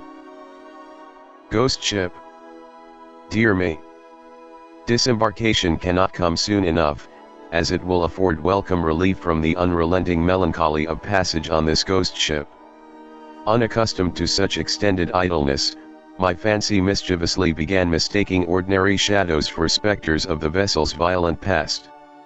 The oddly shaped architecture in the mess hall was a particularly potent stimulus in this regard, and had even my fellow travelers spinning morbid tales of coffins and eviscerated prisoners of war. His presence haunted still, and from the breast, he forced an all-unwilling interest. Vain was the struggle in that mental net, his spirit seemed to dare you to forget. Lara, LB. Arrival at Iceworld, Gliese 1061d. Dear me.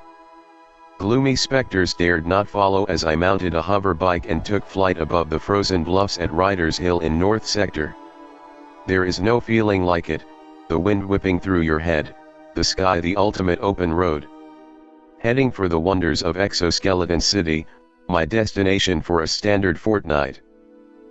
The rapture of his heart had looked on high, and asked if greater dwelled beyond the sky. Lara, LB. Exoskeleton City, Gliese 1061d. Dear me. Arriving by hover bike at the northern polar region, I was greeted by a green sunrise of a metropolis so immense that it completely dwarfed the otherwise mighty Koth Glacier. Exoskeleton City was originally this planet's largest droid production plant, but after emerging from the Great Standby, it has redefined itself as a cultural hub for the now dominant AI species. What delights await! The city itself can occasionally furnish respectable audiences for 2 and even 3 opera houses at a time, and there are few events in private life that do not call forth a printed and circulated sonnet. Childe Harold's Pilgrimage, LB. Tau, Gliese 1061d. Dear me. All visitors to Exoskeleton City are assigned a tourist assimilation unit, Tau. From the moment we met, Tau took my breath away. I soon discovered that the droid's disarmingly simplistic form was complemented by internal circuitry of unparalleled complexity and elegance. Though only half my age at 80 standard years, the maturity of Tau's algorithms made me think that I had finally found my core mate. Foregoing the tour, we spent the remainder of our day sharing access codes and syncing files. She walks in beauty, like the night, of cloudless climes and starry skies, and all that's best of dark and bright, meet in her aspect and her eyes, thus mellowed to that tender light, which heaven to gaudy day denies. She walks in beauty, LB. Storm o' Clouds, Gliese 1061d. Dear me. Tau had promised to take me on a special tour this morning, and so I was up before dawn, the anticipation leaving no room for sleep. We exited the city through a series of disused tunnels, and presently arrived at a secluded valley of ice. Instead of the Arcadian ruins I was anticipating, however, we were greeted by what seemed an endless series of missile launches. Tao explained that these ships were en route to a covert weapons platform soon to be operational.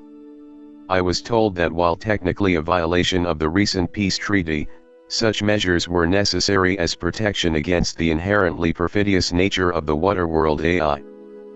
I spent the afternoon arranging passage to the next system, and changing my access codes. And the deep thunder, peal on peal afar, and near, the beat of the alarming drum, roused up the soldier ere the morning star, while thronged the citizens with terror dumb, or whispering with white lips, the foe. They come. They come. The eve of Waterloo, LB. Tea Garden Star, 13 light years. New Crete, Tea Garden Star B. Dear me. This signpost, written in touch language and sonar, marks the entrance to Art Camp on the Isle of New Crete. Fittingly, the cursive script looks itself like artwork.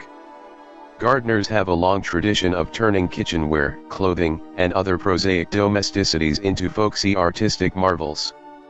From here, I plan to visit a spider sheep ranch and then the container museum at Knossos.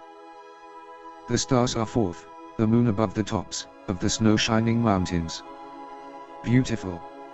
I linger yet with nature, for the night hath been to me a more familiar face than that of man, and in her starry shade of dim and solitary loveliness, I learned the language of another world. Manfred, L.B. Spider Sheep Ranch, Tea Garden Star B. Dear me. Fierce in demeanor yet the most docile of creatures, these gentle giants are the backbone of the silk industry. Ranching is a family business, and long-lived herds are passed down through several generations. Oh, how I envy the rancher's simple life, dance sweetly to nature's rhythmic song. There's music in the sighing of a reed, there's music in the gushing of a rill, there's music in all things. If men had ears, their earth is but an echo of the spheres. Don Juan, L.B. Antique Silk Loom, Tea Garden Star B. Dear me. The worlds would lack their formal attire were it not for sinister-looking contraptions such as this. The hanks of silk that arrive from the farms first need to be transferred to the pronged spools. After winding into warp and weft threads, the silk is fed to a workshop loom, some specialized for softness and luster, others for texture and patterns. Thus is dross spun into art. 'Tis the perception of the beautiful, a fine extension of the faculties, platonic, universal, wonderful, drawn from the stars, and filtered through the skies, without which life would be extremely dull. Don Juan, L.B. Decorative metalwork, Tea Garden Star B. Dear me. The reputation of New Cretan artisans rests in their kitchenware, but creative expression sometimes finds other outlets. Witness this intriguing piece from the ruins of Knossos Castle. Countless filigree elements on a base of phosphorescent beads combine to form an ephemeral creature with a backlit yellow sheen. The similarity to a Terran butterfly is often remarked upon, but I see at once something simpler and more complex. There, too, the goddess loves in stone, and fills the air around with beauty. Childe Harold's Pilgrimage, L.B. Gliese 581, 20 light years. Ruins of Colony 2, Gliese 581c. Dear me. An example of so-called talking furniture designed to fill the room with the content of a book or sometimes an entire library when illuminated with an appropriate light source. I feel a special affinity for this piece because it is encoded with poetry reminiscent of both the Tao Te Ching and the I Ching, two works I've returned to again and again throughout my assembled life. Who sat here, I wonder, watching words dance and flicker and disappear with the setting sun? But words are things, and a small drop of ink, falling, like dew, upon a thought produces, that which makes thousands, perhaps millions think. Don Juan, L.B. Communications Record, Ruins of Colony 2, Gliese 581c. Dear me. The people at Colony 2 were natural communicators, and having pioneered a unique approach to electronically mediated interstellar telepathy, set about contacting any number of races, some far beyond present-day coalition boundaries. Their equipment is dust and the records largely demagnetized, but what images do remain hint at worlds and species that can scarcely be imagined. What should I have known or written had I been a quiet, mercantile politician or a lord-in-waiting? A man must travel, and turmoil, or there is no existence. Letter to Moore, L.B. Entrance to Colony 1, Gliese 581c. Dear me. Is this wise? I ask myself as I queued for permission to visit one of the most isolationist cultures in the coalition. Most come here to take in the bizarre architecture or the treasury of the royals. In my case, it's the chance to talk with someone raised to live inflexibly, unquestioningly, and without compassion. This I find a more alien prospect than any technological wonders. Most men are slaves, none more so than the great, to their own whims and passions, and what not, society itself, which should create kindness, destroys what little we had got. To feel for none is the true social art of the world's Stoics, men without a heart. Don Juan, L.B. Punishment Cave, Colony 1, Gliese 581c. Dear me. Any infraction of the Code of Conduct of Colony 1 is dealt with by a visit to Punishment Cave. The orb of authority is actually a magnetic focusing lens, attuned to the average trajectory of the local star. Given the recurrent orbital fluctuations, there is about a 1% chance that the prisoner's dock will be flooded with enough light to cause, near, instantaneous incineration. I am looking forward to the next leg of my journey. As the sword is the worst argument that can be used, so should it be the last, addressed to the House of Lords in defense of the Luddites, L.B. Trappist 1, 39 light years. Oily Sea, Trappist 1d. Dear me. Witness one of the must-see natural wonders of this world. Tiny creatures floating near the water's surface turn sunlight into ever-shifting kaleidoscopes of color that bob and drift before thinning and dispersing after dark. To impress the tourists, locals sometimes ignite the slick at dusk, creating a brief but explosive light show. The flames do no harm, I am told, and the ash supposedly enriches the seabed. The stream is clear high up the valley, but before it reaches the hill of Bardala looks green and yellow like a sulfur rivulet. Childe Harold's Pilgrimage, L.B. Ruins of Three City, Asymptotic Beach, Trappist 1d. Dear me. Having weathered unspeakable tyranny under the reign of Big Bad, Three City came to believe the hyperbole of its champions, even boasting famously that its walls would last another standard millennium. Yet it was destined to buckle under the strain of repeated incursions not long after, before finally succumbing to that great leveler, the Kepler Plague. The mouldering marble lasts its day, yet falls at length an useless fame, to ruin's ruthless fangs of prey, the wrecks of pillared pride remain. Answer to a beautiful poem written by Montgomery, L.B. Colonial Rule, Trappist 1d. Dear me. 500 local years ago, this lovely planet was suddenly overrun with convoys of colonists arriving from neighboring Trappist 1a. The local resistance was no match for their advanced technology, an example of which is shown here. Although primitive by our standards, indigenous integrators such as this one, excelled at their task of quashing dissent through indoctrination and enforcement of colonial rule. They have long since been reprogrammed as storytellers, and now spend their days recounting for tourists and locals alike the difficult road to independence. For freedom's battle once begun, bequeathed by bleeding sire to son, though baffled oft is ever won. Fallen Greece, L.B. Tree of Life, Trappist 1d.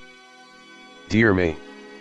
The pearl from this aptly named plant contains a compound that when prepared properly offers some relief from the Kepler Plague. By combining a knowledge of such folk remedies with advanced distillation equipment, the mixed populace of locals and colonists were together able to weather the storm that toppled their more sophisticated planetary neighbors. These men saved my life by frightening away my physician, whose throat they threatened to cut if I was not cured within a given time. To this consolatory assurance of posthumous retribution, and a resolute refusal of Dr. Romanelli's prescriptions, I attributed my recovery. John Galt's The Life of Lord Byron, L.B. Path of Destruction, Trappist 1A. Dear me. I've joined a tour of the neighboring planet, the inhabitants of which annihilated themselves in a nuclear winter a few local centuries ago. I consider myself fortunate, as the borders have just opened, and wet-where visitors are prohibited because of background radiation. The group leader, pictured here, is an intimidating hologram who calls himself the Angel of Death. I'm looking forward to hearing what he has to say about these doomed people and their tragic fate. The flash of wit, the bright intelligence, the beam of song, the blaze of eloquence, set with their sun but still have left behind, the enduring produce of immortal mind, on the death of Richard Brinsley Sheridan, L.B. Temple of the Fearsome Self, Trappist 1A. Dear me. Pictured is the central altar for the state religion of the Northern Territories. The people who lived here considered themselves to be gods, and expected veneration from other regions, which apparently fueled ongoing tensions with the South. What machinations populate the mind of someone who identifies with a cruel and menacing statue such as this, I wonder? I, in spirit, although a child of greatness, he is one who would become a throne, or overthrow one, Marino Faliero, Doge of Venice, L.B. The candle extinguished, Trappist 1A. Dear me. The population had no immunity whatsoever to the Kepler plague, which soon took them to the brink of extinction. Scientists in the South developed a stopgap aerosol, which they loaded into delivery systems such as this. Tragically, the idea of owing their lives to another region was too much for the Northerners, who wanted the launch delayed until they could develop their own version. Tensions escalated, and the candle of hope was snuffed out before daybreak by a quick and devastating nuclear war. The great error of Napoleon, if we have writ our annals true, was a continued obtrusion on mankind of his want of all community of feeling for or with them, perhaps more offensive to human vanity than the active cruelty of more trembling and suspicious tyranny. Childe Harold's Pilgrimage, L.B. The Slow Goodbye, Trappist 1A. Dear me. My fellow travelers and I spent the last standard week of this tour living together in an underground bunker just as the last survivors of the war had done. Knowing that supplies couldn't last, they sent a distress signal to distant rural worker drones, and then hoped for the best. The signal was received at multiple sites, but none within actionable range. The last of this race perished while hoping for a miracle that never arrived. I cannot express how I felt when I watched the oxygen count run out. How do thy branches, moaning to the blast, invite the bosom to recall the past, and seem to whisper, as they gently swell, take, while thou canst, a lingering last farewell. Lines written beneath an elm in the churchyard of Harrow, L.B. Kepler 186, 493 light-years. Delphi 2.0, Valley of the Bones, Kepler 186f. Dear me.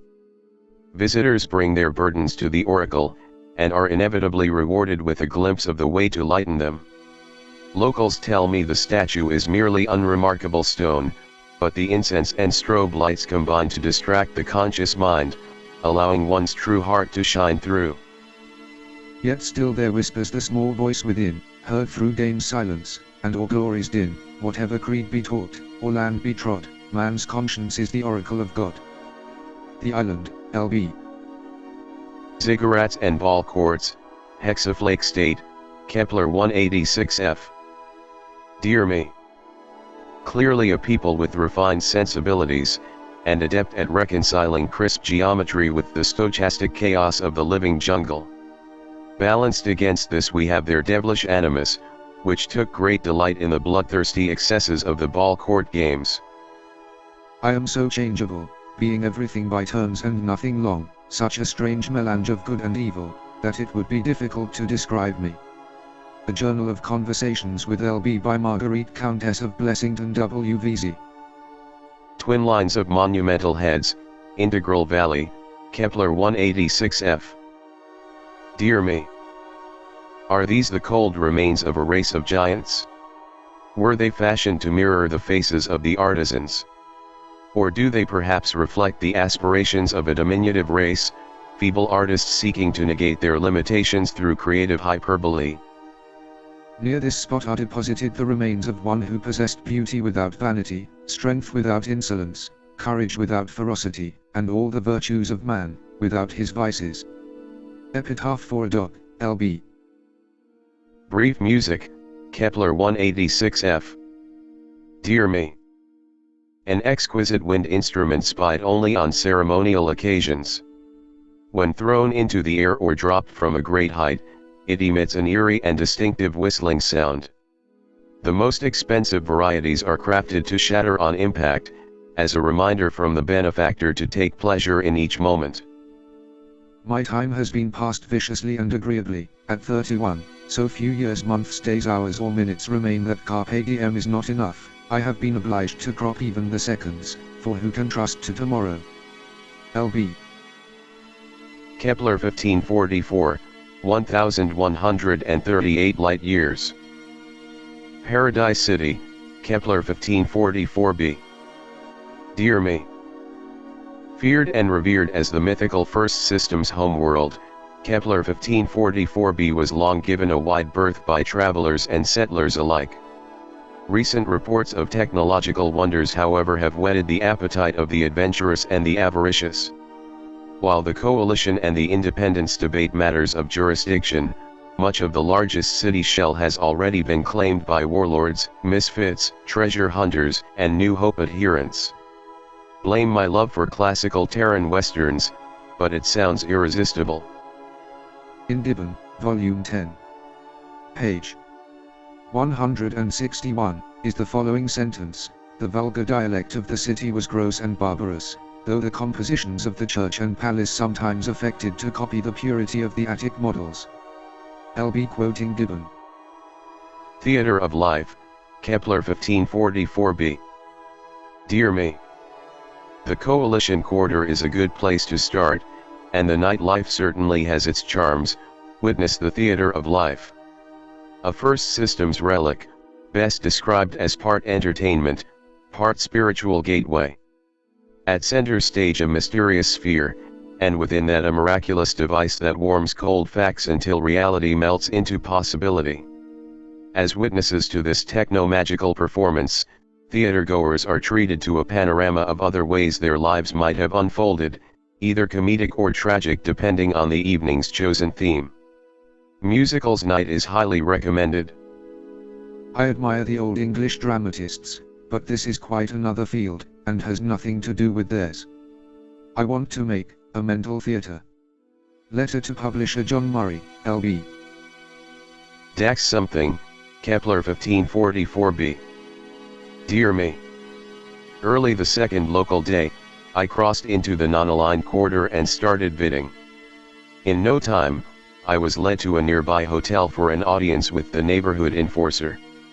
A woman of incomparable beauty in her mid-200s I would guess, her demeanor suggested a lead pipe wrapped in velvet. I politely answered her equally polite questions about who I was, and volunteered something about my grand tour. "Aren't you scared wandering around here on your own?" she asked. "I'm scared a lot of the time," I replied, "but that's never stopped me." She gestured and went away. Then her thugs led me to a bare room and told me to get a good sleep, because we were going to see something big in the morning. Will I be stripped for parts and melted down? Possibly. But we all die, and tomorrow is as good a day as any.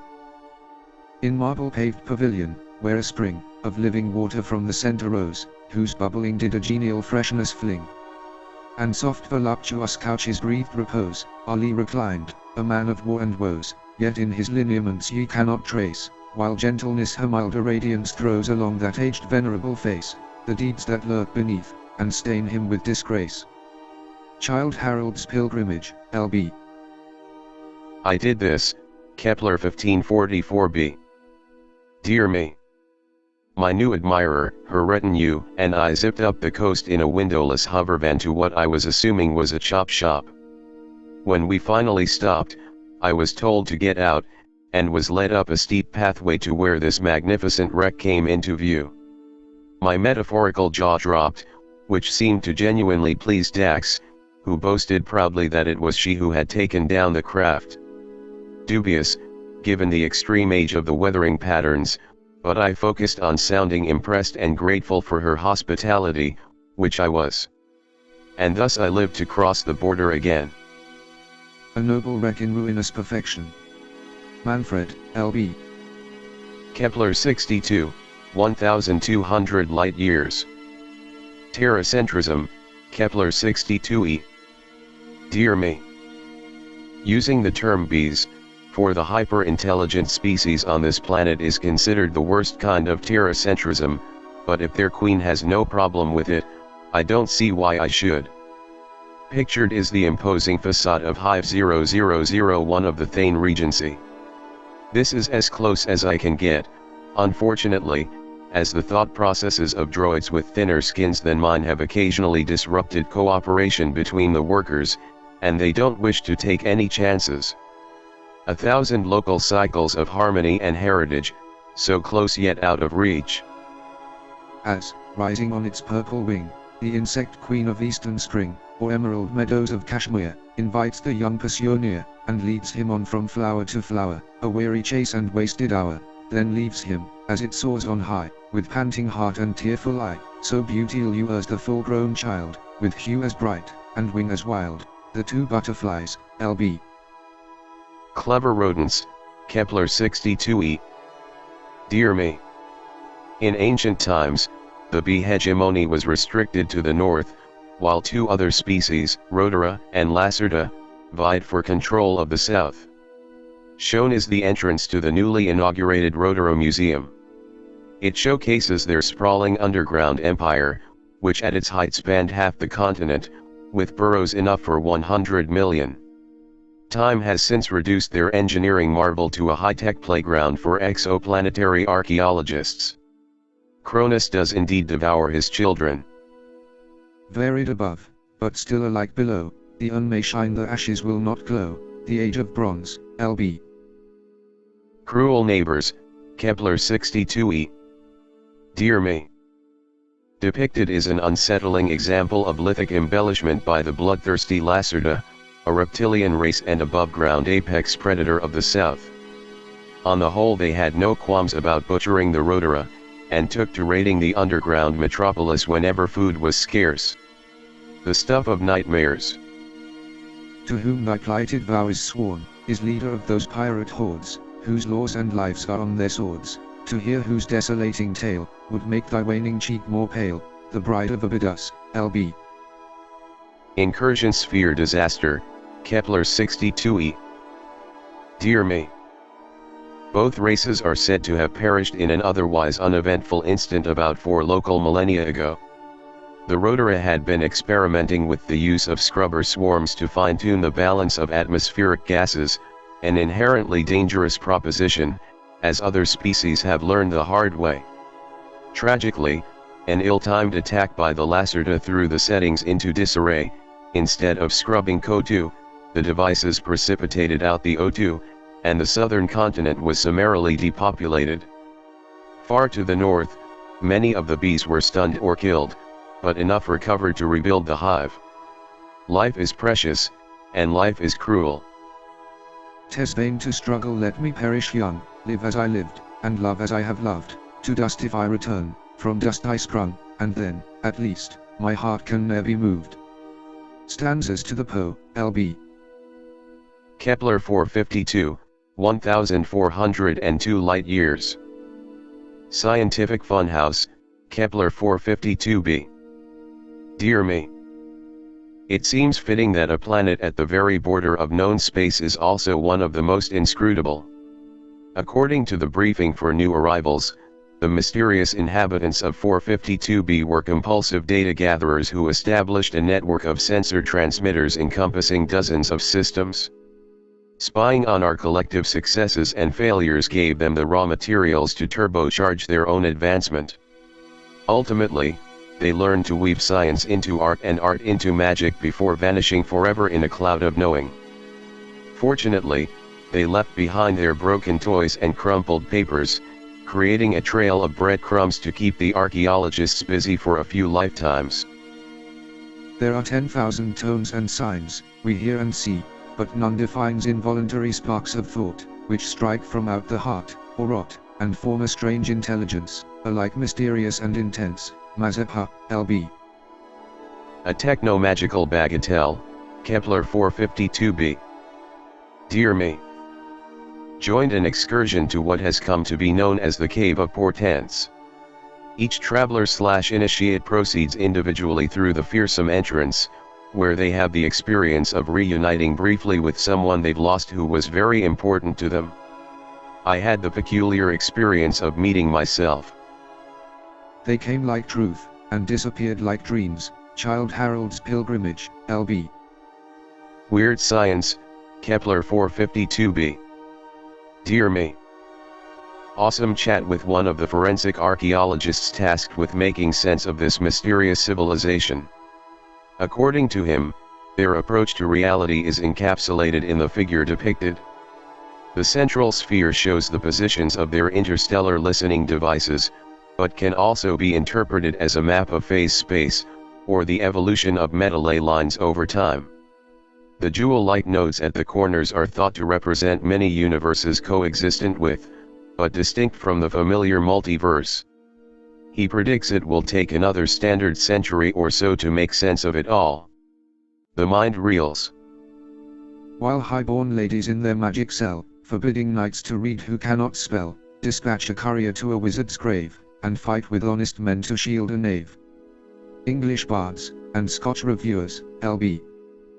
Nothing ventured, Kepler 452b. Dear me. On a whim, I answered a call for volunteers put out by the President of the Science Council, depicted, with the result that I have secured a seat on the maiden voyage of the Beacon of Hope. This cutting-edge vessel was constructed in orbit and incorporates the mind-bending insights gleaned here over the years. According to the briefing, our destination will be the border beacon, which is ideal for me, and since the trip bypasses the temporal dimension entirely, it should literally take no time there or back. Can't wait. Ah, me. What hand can pencil guide, or pen? To follow half on which the eye dilates, through views more dazzling unto mortal ken, than those whereof such things the bard relates. Childe Harold's Pilgrimage, L.B. Beacon of Hope. Dear me. Ye friends of my heart, ere from you I depart, this hope to my breast is most near. If again we shall meet, in this rural retreat, may we meet, as we part, with a tear. The tear. L.B. End of signal.